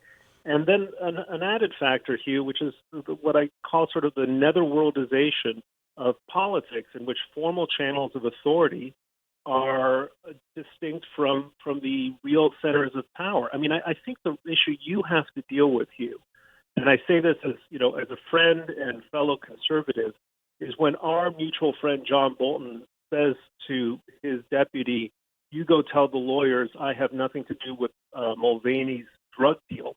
What's he talking about? What is this drug deal? And I had a conversation about that yesterday with Carol Lee of NBC News as to speculating what it meant, and I came to the conclusion that Russia, for John Bolton, Russia getting the anti-tank javelins to Ukraine trumped every other consideration, but he's not the president. And the president's other consideration is Ukrainian corruption, not in the sense that it's being reported, but in the sense that they came after him, as detailed by Ken Vogel, and to his satisfaction, he got it confused and bollocksed up with CrowdStrike, but that there was legitimate interference in our election, both Russia and Ukraine, far more from Russia, but some from Ukraine. And is he entitled to know that it's been fixed? I think the answer is yes, Bret. Yeah, but that's not what he raised. I mean, here, this is a classic dodge of supporters of the president, which is, when he says one thing, you go, "Oh, he just kind of got mixed up." Well, how do you know that? No, I read the transcript. He doesn't dodge CrowdStrike. He mentions it, but he also offers the White House meeting before going into the Bidens. And when he says the Bidens, it's not Biden 2020, it's Biden 2016. And all I am saying is that I am so far away from removing a president duly elected by the country out of hearsay evidence in these hearings, that to do so would be to incentivize future such proceedings against future presidents and be profoundly destabilizing to the country for a generation, if not two. I think that you're making a reasonable point here. And I think, my initial position when this story emerged back in September was that the behavior was disgraceful. It was unbecoming of president. It ought to be censured by Congress, but that impeachment was a bridge too far. At some point, I think it's when Mulvaney gave his infamous press conference that my mind really began to shift. But I don't hear anyone on your side of this argument. And this is I'm on. We're friends. I'm asking you this sincerely. I don't hear anyone saying, "Hang on a second. This is disgraceful behavior." And if Hillary Clinton is president, if she had become president and had tried to run one of these numbers on Nikki Haley or Marco Rubio or anyone else who might be opposing them, are you honestly telling me that our friends on the conservative side of the aisle wouldn't be up in arms about this? Of course we would. No, they would be. Of course we would be. But I think you're doing an apples and oranges thing. I think that it isn't Nikki Haley being charged. It's Hunter Biden. If you told me that Nikki Haley's sister or daughter or son was raking in $50,000 a month from a very goosey company, then we might have an apple to apple. But Bret, I read your column. I appreciate it. I think the ice is cracking under impeachment, and I think we need to pay attention to it. And I will always learn more when I read Bret Stephens in the New York Times. Happy Thanksgiving, Bret. Happy Thanksgiving. Happy Thanksgiving to all of you, especially those of you with bad backs right now. You need your relieffactor.com. Go over and get it. I remind you 3 times a day, get it, put it in your body. Support for the temporary relief of minor aches and pains, relieffactor.com. Go and get it. Jim Talent joins me next on The Hugh Hewitt Show.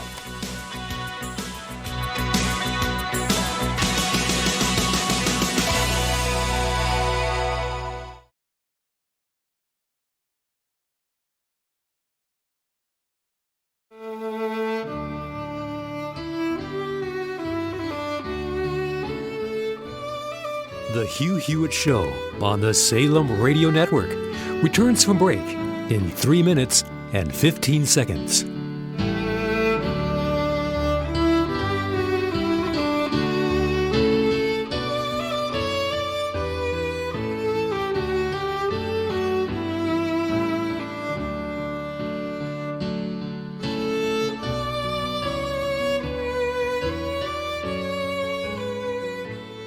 Hugh Hewitt Show on the Salem Radio Network returns from break in 2 minutes and 45 seconds.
The Hugh Hewitt Show returns from break in 5 seconds.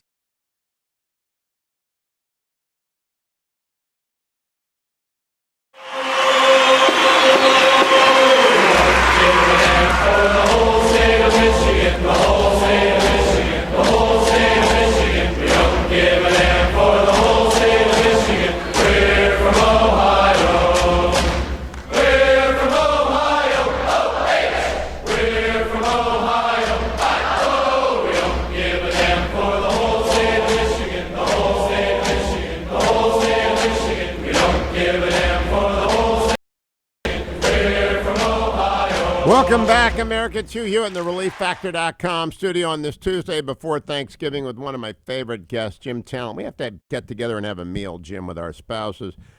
Jim, I begin by saying the preface to this. I have a son-in-law on active duty in the Navy. I have a son on active duty in the Navy. I have a nephew on active duty in the Navy. I'm a civilian, but the fetching Mrs. Hewitt's naval service family tradition dates back to 1863. It is unbroken in that period of time. So we care a lot about the Navy. Even though I'm a civilian, I'm surrounded by Navy. How you feel about the Navy this morning? The Navy's got problems. And, I go to what I think the biggest problem is, and the reason for which Spencer was fired, and that's what happened, is they haven't made significant progress towards a 350-ship Navy, and they can't get the Ford carrier built. And, Spencer was on the way out all summer long because of that. I mean, this kind of incompetence, which Admiral Gilday admitted in his confirmation hearing, is unacceptable in the world of today. And no, they don't have enough money. You and I have talked about that. We can't do everything we need to do with these top lines. But they're not going to get more money unless they spend what they've got well. And it was time for a move. Now, have they tried, Jim Talent? You took yourself early out of the opportunity to become the Secretary of the Navy. I know you have stuff on your plate. but do they have the opportunity to reset to 355 and drive it home? Whether with Undersecretary Modley, whether a replacement for him, along with the new NAVSEC who's been named, the ambassador to Norway, is going to come over and do it. I'm sure it'll be confirmed. Do they have enough time to actually deliver other than a sign saying, we'll get to 355? I mean, a plan, ship count, yards, material lineup. Yeah, they can. I think they can get a plan together pretty quickly.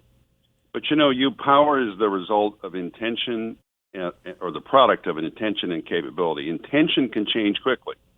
Capability can't. You can't flip a switch and all of a sudden, revitalize the shipyards so we can be producing 2 ships a month, which is, what I'd like. Now, having said that, we could be making more progress than we're making, and that's what's so frustrating. And want to see the Navy commit to that. It's going to have to involve a lot of low-end ships. They're going to have the right high-low-end mix. The missile frigate is a step in the right direction, although I think it's become too costly. So the answer is they can begin making progress right away. And in terms of timing, we needed it yesterday. I think we have some time, but a lot depends on the intentions of the Chinese, and we don't know what those are. Now, Jim, I want to take you back to your days as a member of the House, not a member of the Senate. House Democrats are beginning to fray. One fell through the ice and said there is an impeachment. The ice crack was pretty big. They're swallowing up Democrats left and right as independents turn decidedly against impeachment. How long will do members actually, quote, go home and hear from the voters? Did that actually happen? Oh, yeah. And, particularly for the members that go home and have scheduled public meetings, which is, pretty common. I used to schedule a fair amount of them, although typically I did it around a topic because I just thought that was better in terms of people knew what you were talking about. But, oh, yeah, and today in the day of social media, they're hearing from people. And the underlying problem here, is the president was entitled to be concerned about corruption in Ukraine, including corruption involving Hunter Biden. I mean, as you said from the beginning, I remember I did an interview when all this broke with you, and you said, I looked at this Hunter Biden thing, and, it smells. It does. The president was entitled to want an investigation of that, and it's simply not in the category. I don't think it's an offense, much less an impeachable offense, and I think that's what they're running into. And on top of that, this whole thing's been handled in a very high-handed manner which the public doesn't like. So I think the speaker's been proved correct. I mean, her instinct was clearly from the beginning not to do this. Right. I just read to Bret Stephens the January 11th, 2017 article by Ken Vogel and David Stern in the Politico. Ukrainian efforts to sabotage Trump backfire. Kyiv officials are scrambling to make amends with the president-elect after quietly working to boost Clinton. And the whole article is full of this. This is before he became president. It's not like there's not a predicate.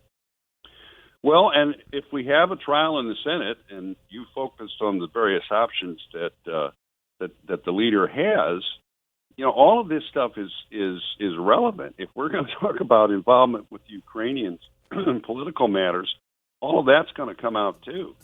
And so, I just think that this thing, if they get the votes, and if they don't get the votes, it's bad for the Democrats. If they do, it may be worse. I think that's it. I think if they don't get the votes, the resistance challenges some Democrats in primaries. If they do get the votes, a lot of those red seats are lost that they got in 2018. A lot of people looking around at each other saying, what's in it for me? And they want to run away. Jim Talent, follow him on Twitter at Jim Talent. Happy Thanksgiving to you, my friend. Happy Thanksgiving. Stay tuned, America. It's the Hugh Hewitt Show. Portions of the Hugh Hewitt Show are brought to you in part by Birch Gold Group.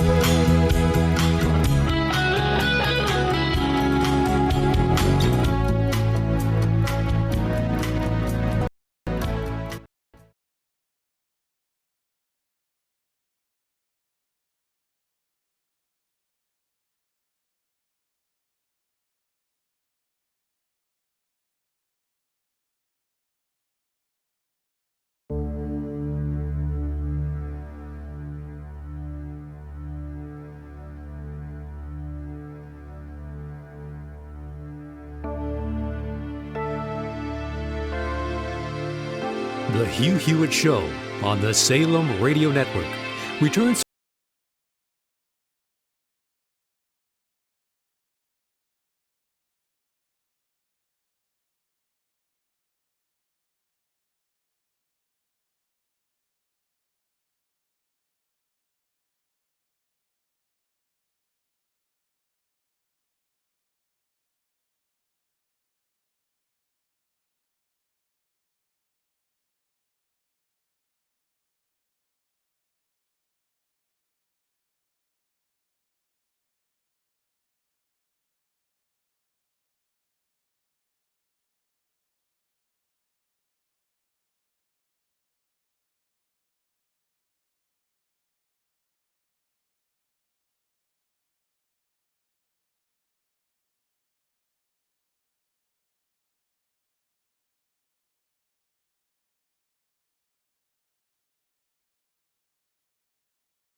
Hewitt Show on the Salem Radio Network returns from break in 6 minutes and 15 seconds.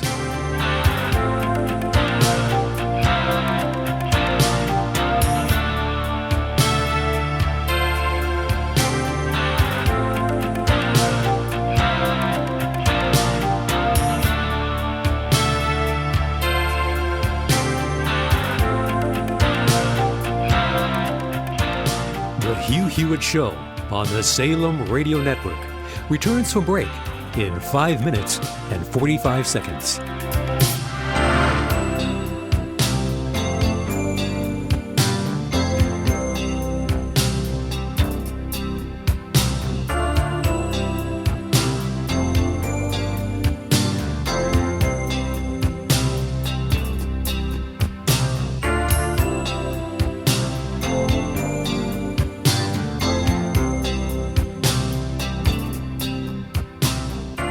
The Hugh Hewitt Show on the Salem Radio Network returns from break in 5 minutes and 15 seconds.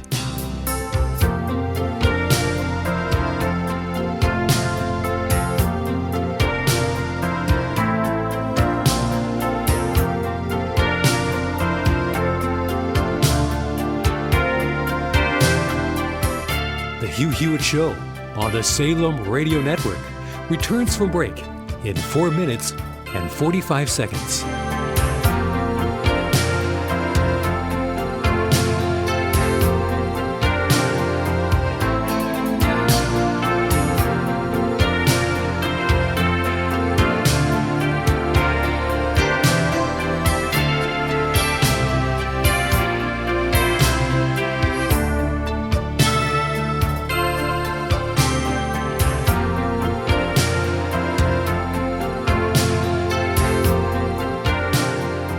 The Hugh Hewitt Show on the Salem Radio Network returns from break in 4 minutes and 15 seconds.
Hugh Hewitt Show on the Salem Radio Network returns from break in 1 minute and 45 seconds.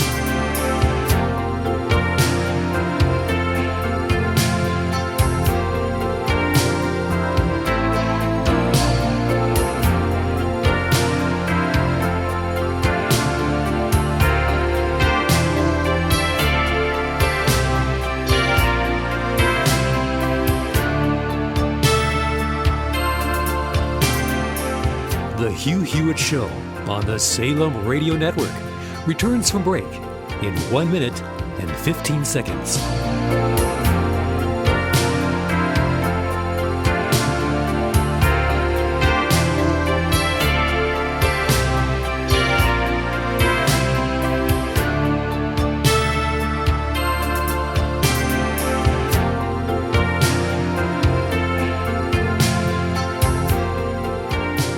Hugh Hewitt Show on the Salem Radio Network returns from break in 45 seconds.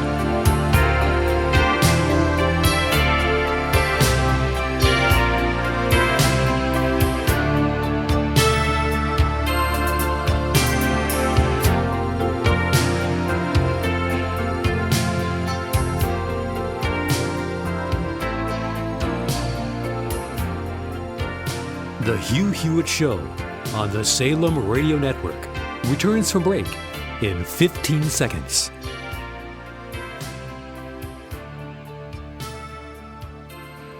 The Hugh Hewitt Show from break in 5 seconds.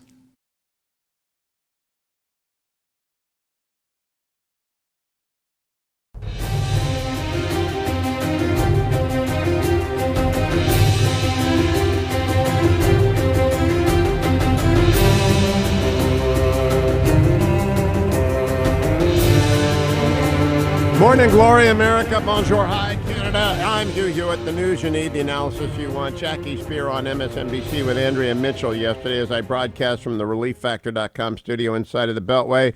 Jackie Spear, reliable Democrat, talking about, this is a done deal, cut number one.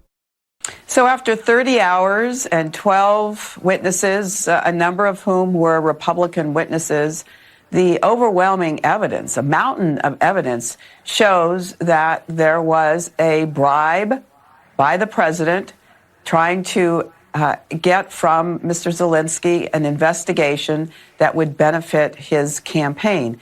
You know, the Constitution is very clear about impeachment. It's treason, bribery, or high crimes and misdemeanors. It was specifically meant to deal with a president who was placing his personal interests in front of the country's interests. And that certainly appears to be what the president's doing. Now, Jackie Spear, of course, and every Democrat has to look back and say, Bill Clinton lied under oath and he admitted it. He wasn't removed from office. Donald Trump denies everything and it's all hearsay. Why do you think he's going to get out? In fact, Lee Zeldin went on Fox News with Bill Hemmer and said this, cut number two.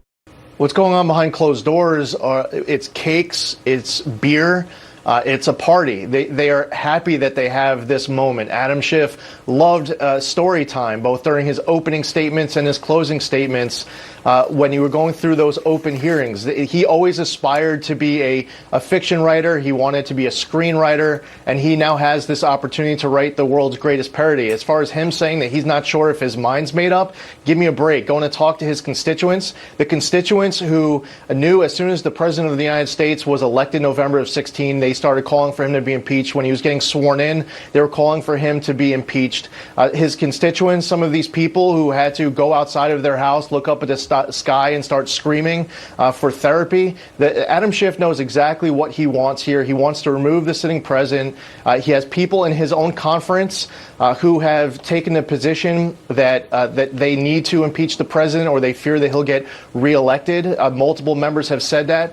You have other members who said that the president needs to prove his innocence. There's been no due process throughout this. And when he says that he has an ironclad case, I only think that he has an ironclad imagination. I think that he has an ironclad amount of bad intentions here. And the rest of the story that comes out, when you look at what actually happened, when you sort through the second, third, fourth hand hearsay, you just get to the facts of what Ukraine knew and when, and what they didn't have to deliver in order to get the aid. The president is in the clear, and he did nothing that you could possibly impeach him for. Now, you look over at the WashingtonPost.com, for which I remain a contributing columnist, and there are 6 columns. Number 1, Trump short-circuits a system of order with his own dangerous judgment. Negative Trump 1. Number 2, who but a demon could impeach God's chosen one? Dana Bill Bank, anti-Trump number 2. Trump's second act is rife with enablers of constitutional degradation. Editorial board, anti-Trump number 3. It was never about the wall, the border, or the economy. It's always been bigotry. Catherine Rampell, anti-Trump number 4. Michael Gerson, this ranks among the GOP's most disgraceful moments. Anti-Trump number 5. Mark Thiessen, the man who helped bring down the Soviet Empire wants to help Hong Kong. Neither pro nor con, irrelevant. So 5 out of 5 anti-Trump pieces, front page of the Washington Post. Let's go play the same game at the New York Times, shall we? Just checking out their commentary because I'm making a point here about the bubble. And the bubble has a terrible impact on people. Ross Douthat, how Trump survives. Maybe that might be neutral, but I doubt it. Ross want them gone. Gail Collins and Bret Stephens. Can anyone or anything dislodge Trump from the House? Michelle Goldberg. Republicans' big lies about Trump and Russia. Jalcon Bittner. Trump's art of the deal foreign policy. Richard Danzig and Sean O'Keefe. Trump and the military do not share values. Paul Krugman. Trump gives U.S. business the Ukraine treatment. Slade Gorton, my fellow Republicans, please follow the facts. Of all the Trump-relevant op-eds, 5 of 6 are anti-Trump, 1 is neutral. That's 10 of 12 op-eds in the Washington Post and the New York Times that are anti-Trump. Do you have any reason to believe that anything's going to change in the Manhattan Beltway Acela corridor media elites? No. They don't want to hear it. They don't want to publish it. They do not look for it. They are actively preventing people from writing any point of view that upsets them. There is a unanimity. They are going to have a fine turkey dinner because everyone's going to agree that Trump must be impeached, even though impeachment is collapsing in the country. It is astonishing. It's astonishing. The lack of ethics among the people who put together the news. And I don't mean any particular outlet, I just mean the news.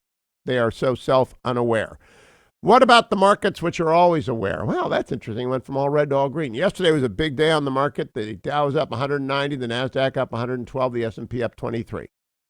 The S&P is flat this morning, 0, but the NASDAQ is up a half a point and the Dow is up 14. That's a turnaround. Brought to you by AndrewandTodd.com, AndrewandTodd.com. Andrew Del Rey, Todd Avakian. Together, they will help you buy the house that you need to buy. Refinance the house that you are currently living in order to get money out to consolidate debts. If you're a veteran, 100% down, free financing. If you want to buy a second home, an investment property, a vacation rental, a unit or two, you're living on the fringes of Amazon land. Boy, it's going crazy in Northern Virginia. Call up Gordon Wood, and Gordon Wood will find you a home. And if you, wherever you are, Washington State to Washington, Florida to San Diego, AndrewandTodd.com will find you a realtor and a financial advisor, but they'll find you the best rate. 10-year Treasury has dripped down to 1.76. Yeah, it's holidays, but it's a great time to buy a house because things are slow. It's a buyer's market. Get out there and get going, but get started with AndrewandTodd.com. A couple other gift suggestions. I got this wonderful book, The Madness of Crowds by Douglas Murray, on what happens when invective seeps into everything. A Twitter correspondent with whom he's a lefty, but I've had a good exchange with. He went for invective yesterday, called me a propagandist, and I sent him a comment, read The Madness of Crowds. It's on what happens when people can't disagree without being disagreeable, to quote Mom. I also have Tom Cotton's brand new book, Sacred Duty, the best book for veterans. I'm doing my Christmas shopping for you, helping you out. This is the book. Don't go to Black Friday bookstore. Just go online to Amazon and order Tom Cotton, Sacred Duty, inspiring, etc. And then this book, which I'll talk about next week, Supreme Ambition, with Ruth Marcus, the best assessment of the 30 Years' War. Now, I think she goes left on me at the end, but the first 5 chapters are about his best. It's called Brett Kavanaugh and the Conservative Takeover. We have taken over, and that's good. We need to take over some more. I wish that Justice Breyer, Justice Ginsburg would retire and enjoy their retirement. I pray for their health. Justice Ginsburg was very nice to me. I'm never going to pray for anything other than that she have good health. But I would like her to retire and realize, you know what, it'll work out. You never can tell. It'll work out. And it'll be fine. And the judges are being appointed are fine judges. So I would really wish that would happen. And then my last recommendation, well, I have two more. Over at HughHewitt.com, the red kettle is open and working. Let's go see who's contributed this morning. I always like to go and check the kettle because it's in real time. And in real time, we are now at, come on, we're now over $50,000, $50,590. Gosh, you people are amazing. Thank you, thank you, thank you. Steven Saratukin gave $260. Jeff Top, $25. Peter and Lynn Ray Chilelli, $52. Yvonne Wagner, $52. Jack Satterfield donated $100. Thank you, Jack. Randy Burnett, $104. Jack Kaufman, $25. Philip Jenkins, $208. Martha Carson, $520. Ooh, you are a great one, Martha. Pamela Kaiser Baker, $200. You know, we get the anonymous donations of $5. I love them, too. John Rochester, $156. Chuck Lima, $26. Thank you, thank you, thank you. Chuck Gunn, $520. We have such, I'd love to raise $250,000 for the Salvation Army. There's someone out there that could just add $200,000 right now. I'd say, okay, God has blessed this kettle. Move on. But I would, because Chick-fil-A has taken away their support of Salvation Army, and that really hurts. And we really need you to help the least and the lost. Finally, if you're doing shopping on your own, head over to HughHewitt.com again. Scroll down. You'll go past Andrew Del Rey's smiling face. You'll go past my speaker place where I get speaker. And you'll come down eventually. You'll see Mike Lindell, My Pillow radio listener specials. And they've got great specials on sheets. People are buying more sheets than anything. Larry Elder sold this whole bunch of sheets. I love their towels. I got their new towels last week. Find the towel special. Use Hugh, H-U-G-H.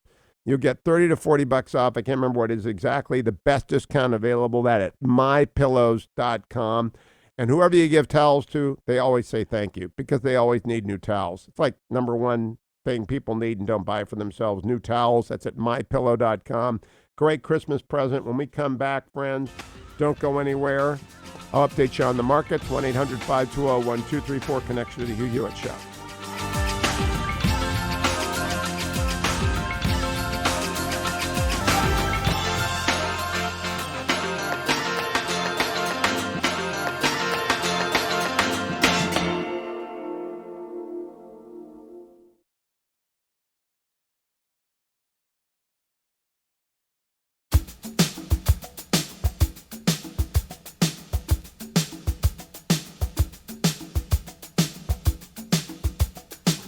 The Hugh Hewitt Show on the Salem Radio Network returns for break in 4 minutes and 15 seconds.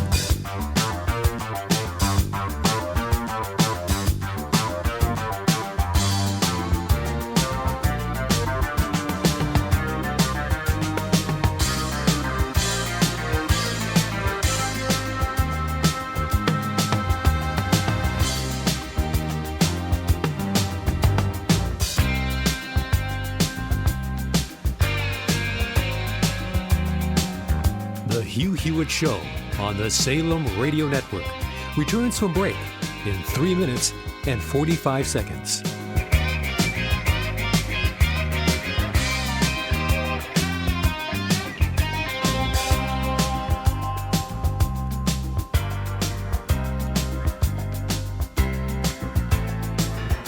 The Hugh Hewitt Show on the Salem Radio Network returns from break in 3 minutes and 15 seconds.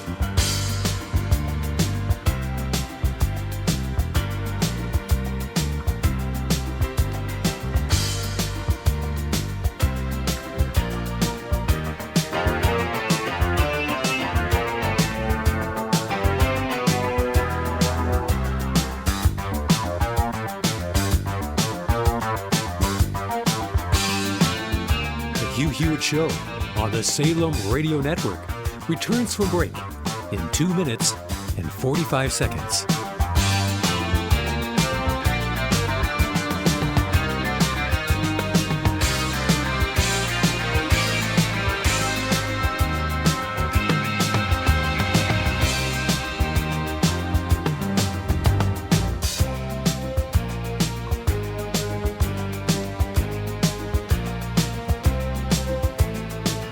The Hugh Hewitt Show on the Salem Radio Network returns from break in 2 minutes and 15 seconds.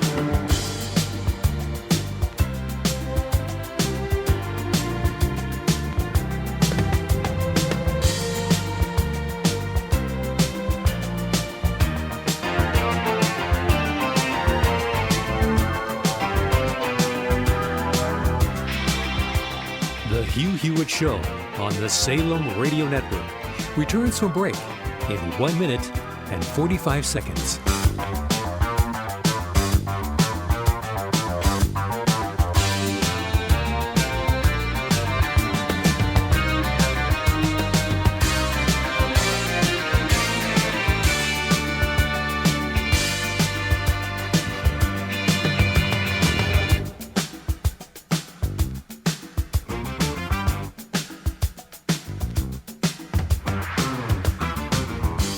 The Hugh Hewitt Show on the Salem Radio Network returns from break in 1 minute and 15 seconds.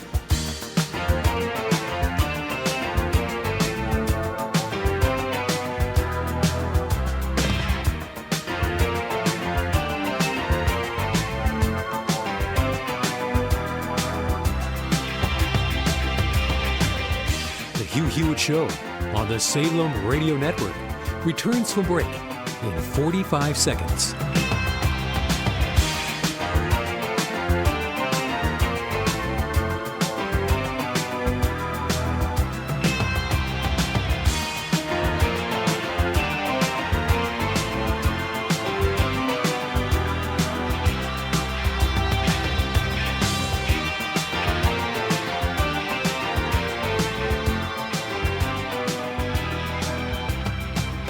The Hugh Hewitt Show on the Salem Radio Network returns from break in 15 seconds.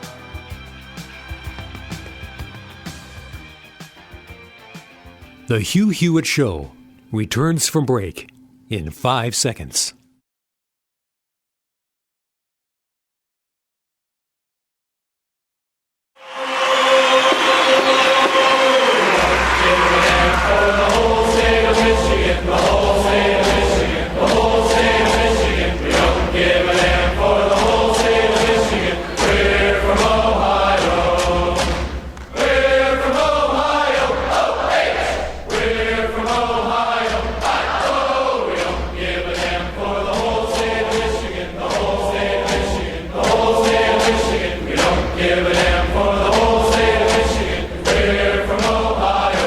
Welcome back, America. Hugh Hewitt in the ReliefFactor.com studio. I wonder if my bump music discourages Michigan residents from donating to my Salvation Army Red Kettle, because, boy, do they need help in and around some places in Michigan from the Salvation Army. Christopher Coulter, $26 2 minutes ago. Thank you, Christopher. Roger Byrne, 50. Gary Woodbridge, 52. Ann Quinn, 100. Steven Sarah Token, 2,600. I mean, 2,000. I don't want to skate. 260. Jeff Top, 25. Peter Lynn, Ray Chililey. Thank you, 52. Thank you all. Just go to HughHewitt.com. It's a very top thing. You cannot miss it. Right below it as well, The War for America's Soul. Great DVD for a Christmas present. Coming up after the break, I'm going to talk with Frank Bennack, former executive vice chairman, former CEO of Hearst, about media and about his life in media and about everything going on. But let's go check the market, shall we? Because it's Andrew and Todd time. Andrew and Todd are the best lenders on your house in the world. I was going to do something this week. We're going to buy a property this week and decided not to. And I put Andrew through the ringer, getting him ready with pre-qualification letter, which you need to do before you go out. And then we just decided, no, we're not going to do that. So I went to Maryland, looked at a house, but decided, Fetching Miss Hewitt liked it too, and then we just decided, we don't really need that. It doesn't make a lot of sense. Beautiful, it's on a river. I've always wanted to be on a river. Not going to do it. Wouldn't be prudent. Not doing it. Yesterday, the Dow went up $190, 190 points. The NASDAQ go up 112. The S&P went up 23. The S&P up a point. NASDAQ up 2.25 points. Dow up 25 at pre-market trading. I think we're into a best December in stocks. I think we're in for another 2 years of just explosive economic growth. And if Trump is reelected, 5 years. And people will look back and they'll say, Adam Schiff was nibbling at his ankles while this guy was rolling back regulations, putting us in a position to compete with China, putting us on an equal footing with a competitor we must learn to deal with and not be in conflict with for the next 200 years. And that Donald Trump gets credit for that. That's what I think they're going to say. I think they're going to be dismissive of these impeachment people. They're falling through the ice left and right.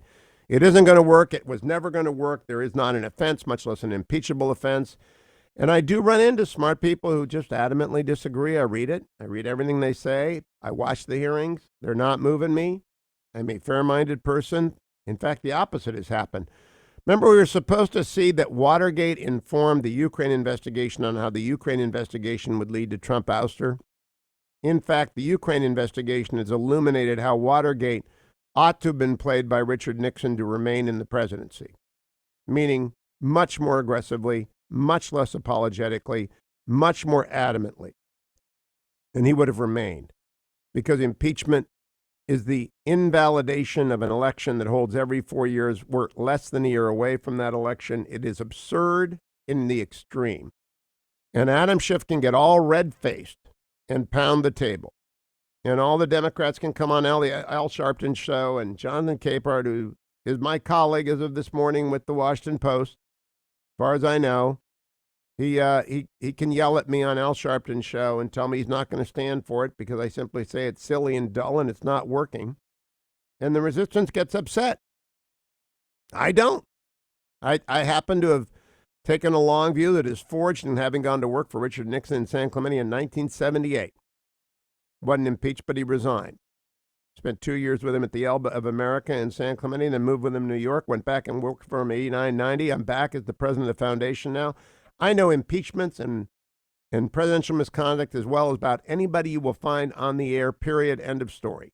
Lived it, walked through it, know the people who suffered in that White House, know the Clinton people who were investigated, ran up huge bills, one I won't mention in particular, exonerated. Thank goodness the independent counsel statute paid back his fees at the time, or he'd have been impoverished. I know this whole thing. I was on the special clerks committee that appointed Jake Stein to investigate Ed Meese. I just know this stuff. We're not close. This isn't even horseshoes and hand grenades. We're not that close. This is a fiasco for the Democrats. It's falling apart, and Democrats are going to lose their House seats, and I don't think they're going to vote to impeach Trump. I don't. I'm going to come back and talk with Frank Fettick about the state of the media. He's got a brand new book out, Leave Something on the Table. Former vice chairman, former CEO of Hearst. Don't go anywhere. It's the Hugh Hewitt Show.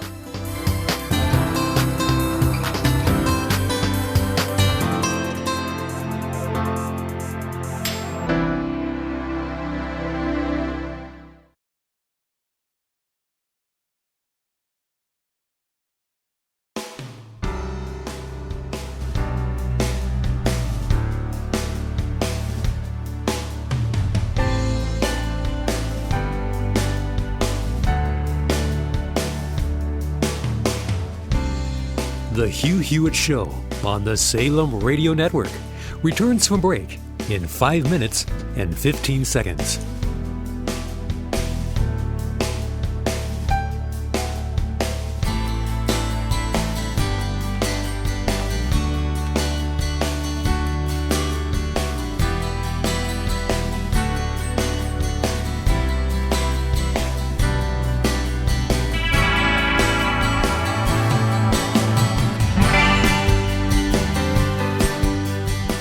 Hugh Hewitt Show on the Salem Radio Network returns from break in 4 minutes and 45 seconds.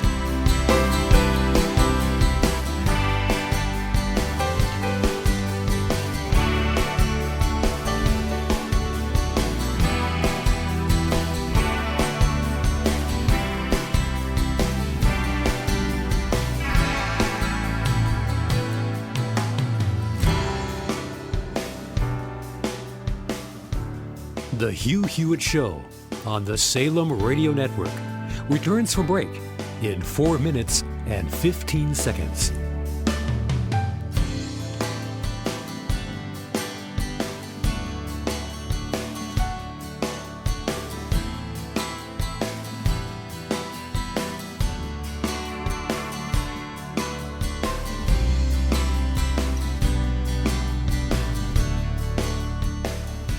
The Hugh Hewitt Show on the Salem Radio Network returns from break in 3 minutes and 45 seconds.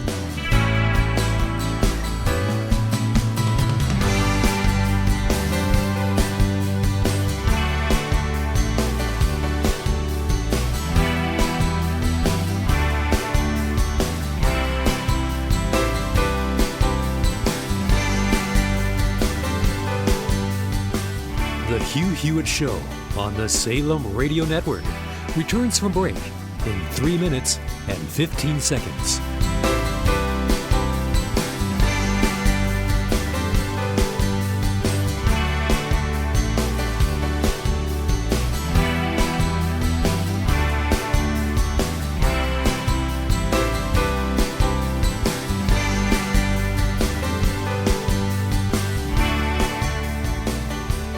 Hugh Hewitt Show on the Salem Radio Network returns from break in 2 minutes and 45 seconds.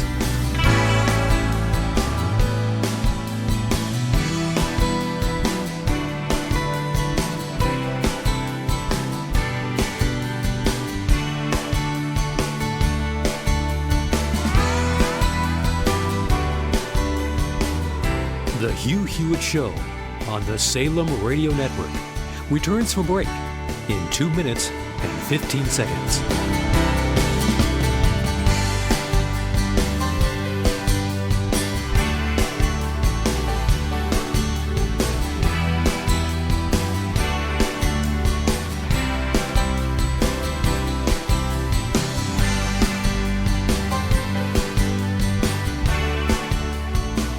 The Hugh Hewitt Show on the Salem Radio Network returns from break in 1 minute and 45 seconds.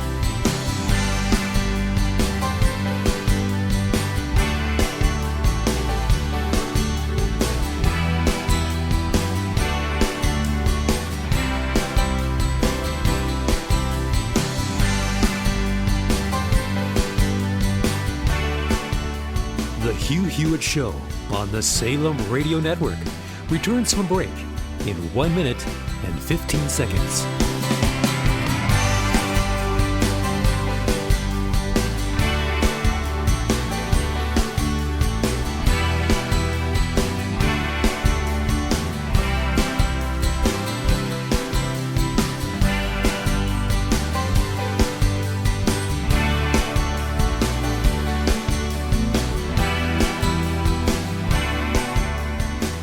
The Hugh Hewitt Show on the Salem Radio Network returns from break in 45 seconds.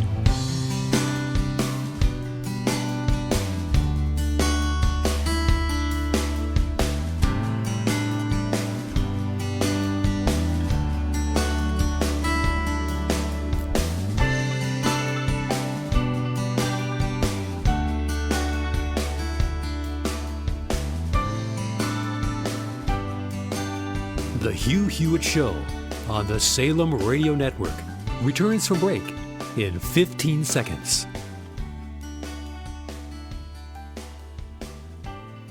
The Hugh Hewitt Show returns from break in 5 seconds.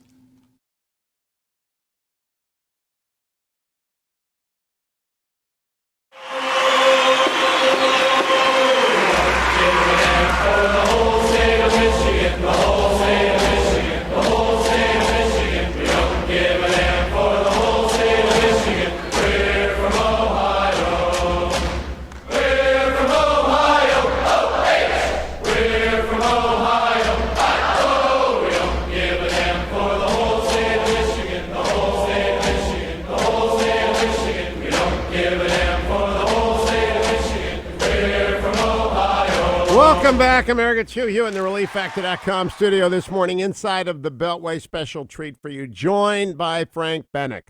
You know him as the Executive Vice Chairman, former CEO of Hearst. His brand new book is called Leave Something on the Table, an inspired title, Leave Something on the Table. That's not what we normally do.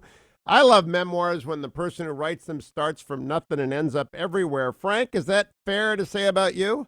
Well, I would hope so, Hugh. Good morning. Good morning to you. So where did you start? Tell people that.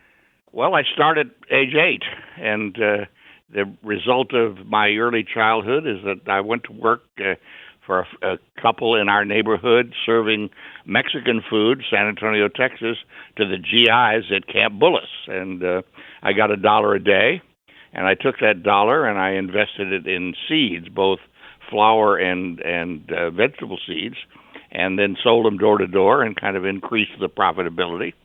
And then from then on, it was all the stuff that young people do. I had a paper route. I was a soda jerk. I delivered pharmaceuticals. I worked in an aerial survey company in summers. My mother had two rules: comb your hair, and as soon as you're able, go to work. Now, Frank, I got to ask you, we're going to get a lot of okay boomers because my parents had the same rule. Luckily, there's a golf course and I could caddy. It was pretty good work and it was outdoors, but you worked. And leave something on the table, you're going to run into a millennial generation that may or may not agree with that too much. Oh, I think that there is definitely a basis for dissent. However, I would point to the fact that it sure worked for me.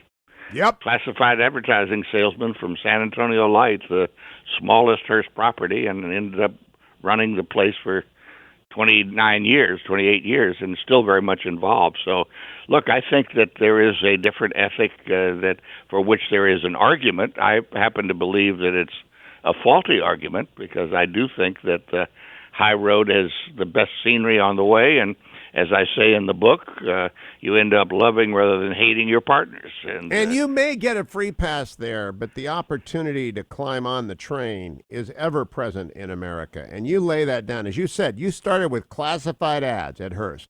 Right. And you have spent, on the executive committee, director of Hearst, trustee of the Hearst Family Trust. You've been on every committee there is. You've been running the Hearst magazines. You've been helping with the Presbyterian Hospital, the Metropolitan Opera, the Lincoln Center of New York, the Paley Center for Media. You have, from San Antonio and the paper route and selling classified ads to your life, is an extraordinary American story. It is, and I feel very fortunate. And as you know from the book, I give mentors a lot of credit for that. I know that's old-fashioned, too.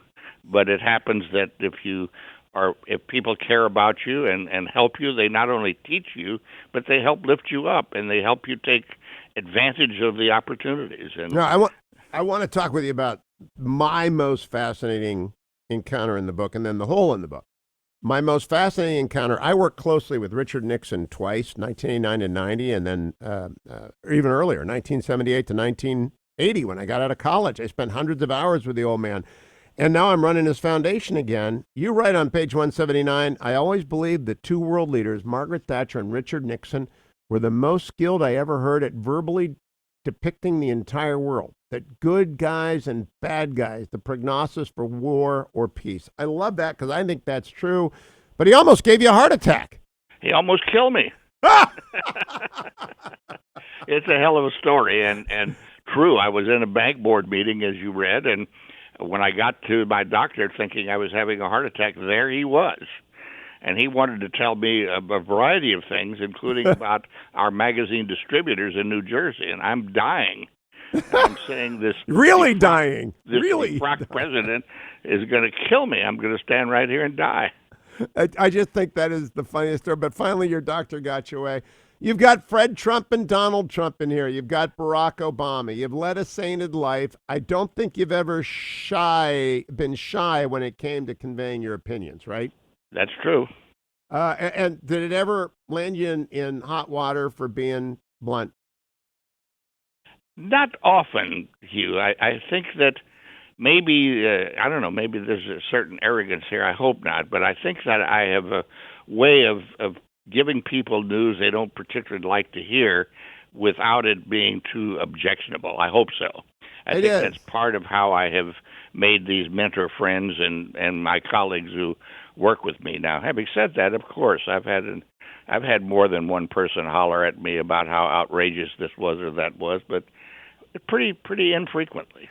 Now, I raised delicately a sensitive subject. I went looking in the book for Tina Brown and Harvey Weinstein because you were business partners once. They're not in here, and I probably would have made the same choice. I probably wouldn't have put him in. But looking back, should you have known that Harvey was just this awful person? Was there any way to figure it out? Not really. I mean, I knew of his general personality, but look, I deal with people who have a variety of personalities. No one, certainly I didn't have any insights into the core of this. And this was really a great appetite for having Tina work for and with us. I had tried to hire her, as I say in the book. I wanted to come and edit Harper's Bazaar. And I thought she could bring, after her experience at before talk. Now we're talking about at Vanity Fair and the New Yorker, that she'd bring a dimension to Harper's Bazaar along with the fashion that would make it a big success. And so that's what caused me to make the mistake. I got the opportunity for her to come to work with me and with Harvey, and it didn't take very long before it was very obvious that this was problematic. And, I give Tina, along with other competitors, a tip of the hat in the book. When I talk about magazine editors, I lived a period of the best that ever was, and some worked for us, and some worked for Condé Nast and elsewhere. Yeah, you know what I like, Frank, is that everybody's career is going to have a Harvey Weinstein in it. Literally, everyone's career is going to have someone. That's right. You got to walk away from him when you figure it out, and you did. We did. And, now, Frank, talk to me a little bit about media. I obsess on it occasionally because I think it's becoming a disaster. A red media and a blue media. It's not the neutral media that I grew up with and you grew up with Walter or Huntley and Brinkley. It's not the reliable media that we could all trust. It's become a deeply partisan media. What do we do about this? Well, I hope that there are some outlets that can return some confidence. Our principal problem now is that we don't have the confidence of our audiences, and without it, there's no question that's earned. And you know as well as I do that what we now have of these strong opinions is a product that long existed in Europe, for example. You go into a coffee shop there, whatever paper they have under their arm tells you their politics. What nobody knew in the United States was that if you went down that road, as Rupert did to start with, that you could get the size audiences and have the success. And of course, then once that was in place, it's obvious that the flip side of that, which is MSNBC and to some extent people believe CNN, and I'm not thrilled with that. I'm sure you aren't either. No, I used to appear on all of them. I do missionary work at MSNBC. I tell people I go over there as a center-right conservative and do missionary work, and I try and put my 2 cents on the table at the Washington Post. I like seeing you, incidentally. I wish you would do it often. Because well, thank you. But the problem, you're very kind. The problem is so vast, though. I really don't know. It would take a summit of media executives led by a Frank Bennack to really recommit to serving the country as opposed to clickbait. Do you think that's foreseeable, possible, doable? Well, what I can tell you is that, like you, every chance I get to talk about that and to say how I long for the days when we weren't always objective, but we were trying to be objective. I mean, human beings have a bias. They have a point of view. But the best example I can think of is Cronkite. Nobody knew where Cronkite was until he retired. And he took a huge turn to the left. He was a good friend of mine. And it was amazing. But all those years, he gave the impression, because that's the way he handled his job, of being down the middle on it. And Well, anyway. let me close by talking about Frank Bennack Sr., your dad, and about your mom. Because I always say, I agree with Grant. Tell me about the boy, I'll know about the man. You obviously love them both. What was their defining characteristic? Because we're going back a ways, and they lived in the Depression era. They lived through the Depression. What was their defining characteristic? Well, I think great objectivity in the case of my dad, who is, I say in there that his life would have been more like mine if it weren't for the Great Depression.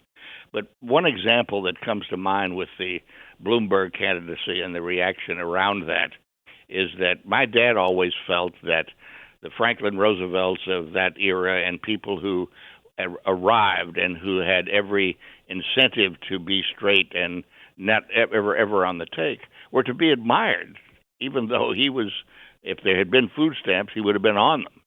Yep. So I think his values were great. Also, he was a showman. He was an artist and an actor, and he had me out there acting at an early age, and I think that helped a lot in my willingness to step up and never being afraid of going into a new situation. And of course it would. That's a confidence builder. How about Mom? Same thing. She was really the leader of the family. Even though my dad had all of this talent, she made the big decisions. he got to boss me around, although he didn't do. and maybe when we had a male dog, but everything else she was in charge of. Thus as it has been so from the beginning of time, and thus so it always shall be. Frank Bennack, congratulations on a wonderful book. Leave something on the table. Congratulations. Have a wonderful Thanksgiving, Frank, and I appreciate your taking time with me this morning. You too, you. Thanks a lot, pal. Thank you. I want to remind everyone the Salvation Army Red Kettle is up and operating over at HughHewitt.com. The Salvation Army Red Kettle serves everybody, the lost and the least, the people who've got nothing, who absolutely have nowhere to go. Yes, they do. If they can find a Salvation Army shelter, they will have a place to lay their head. Lance Hensley just donated $25. Mike Finnegan, $50. Thank you. And $100 anonymously, $104 anonymously. Thank you.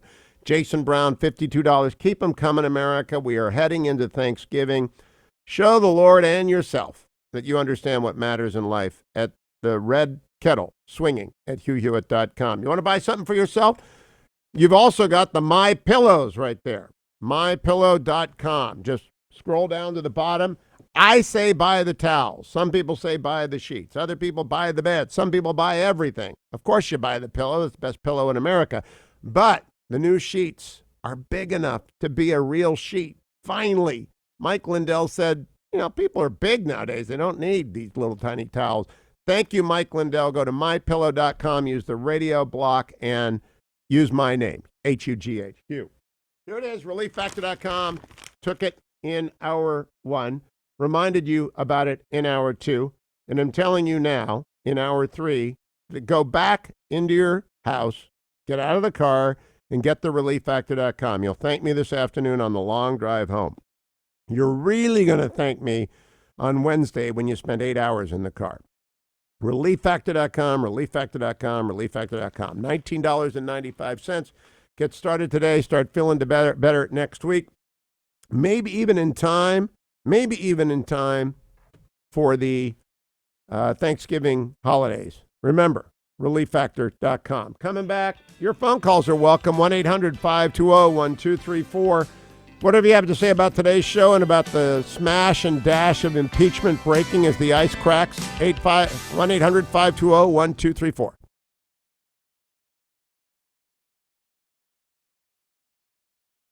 How many times have I hit it?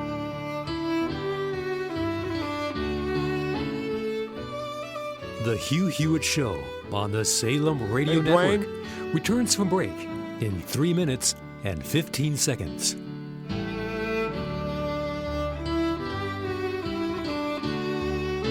6 thus far. Hey. Yeah. Oh, I'm going to do one more. Hey, Dwayne. Yeah.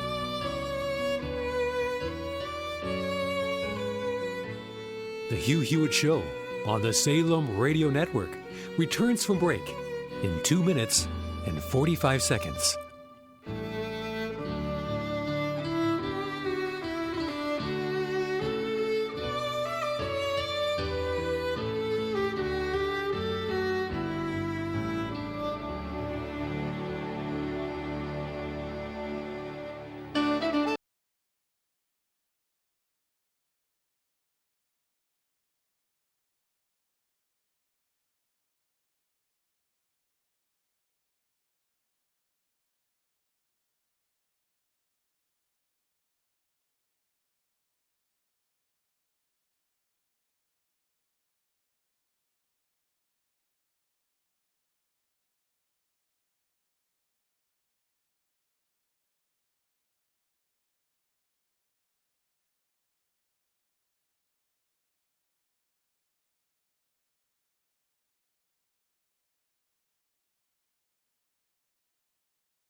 The Hugh Hewitt Show returns from break in 5 seconds.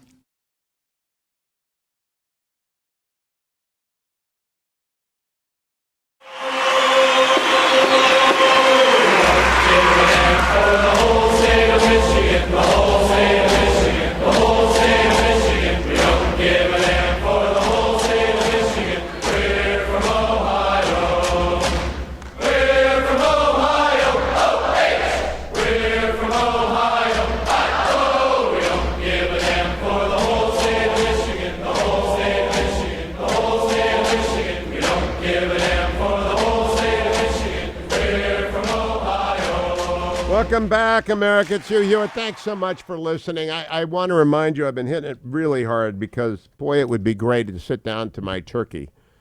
And I say my turkey, it's really the Fetching Mrs. Hewitt's turkey and Aaron's turkey and the turkey prepared by other hands. But we're blessed by 18 friends and family, and we're really blessed.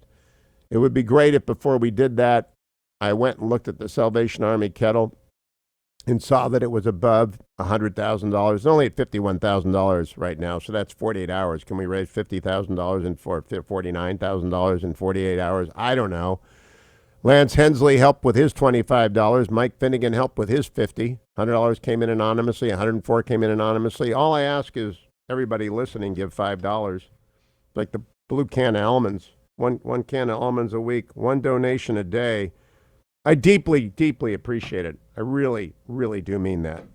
It is extraordinary. I sell a lot on this show. I want you to go to MyPillow to buy MyPillow.com to buy your towels. It's the best pillow gift you get. It's the best gift you can give to anyone all year long. They get in that towel and they say, Joe Bag of Donuts gave me this towel and I love them. And that's Mike Lindell product. All of those products are Mike Lindell product. They're the best product in the world up in Minnesota. They have to stay indoor and work hard or they'll freeze to death. You know Minnesota cold, but Mike's wonderful. What a great story himself. Head over to MyPillow.com. Use the promo code Hugh. John in Dover, Delaware. Hello, John. You're on the Hugh Hewitt Show. Good. Happy Thanksgiving week to you, John. Happy Turkey Day, Hugh. Good to hear you in the morning, sir. God bless you. Hey, thank you. I love being on in Delaware. I love having you on in Delaware, Hugh. I love waking up to you, man. You're a good guy, and you're a patriot, sir, and we do appreciate that. Thank you. I just wanted to say real quick, Hugh, that we also appreciate the fact that you do give us a bit of a podium. A lot of us out here feel powerless, like we can't do nothing with these politicians on the Democratic side attacking our president. Well, I just wanted to thank you for, enabling us to at least call in and make a comment. If 100,000 people hear what I got to say, well, then great, I did something, Hugh. It's 500,000 people, so speak out. Even better.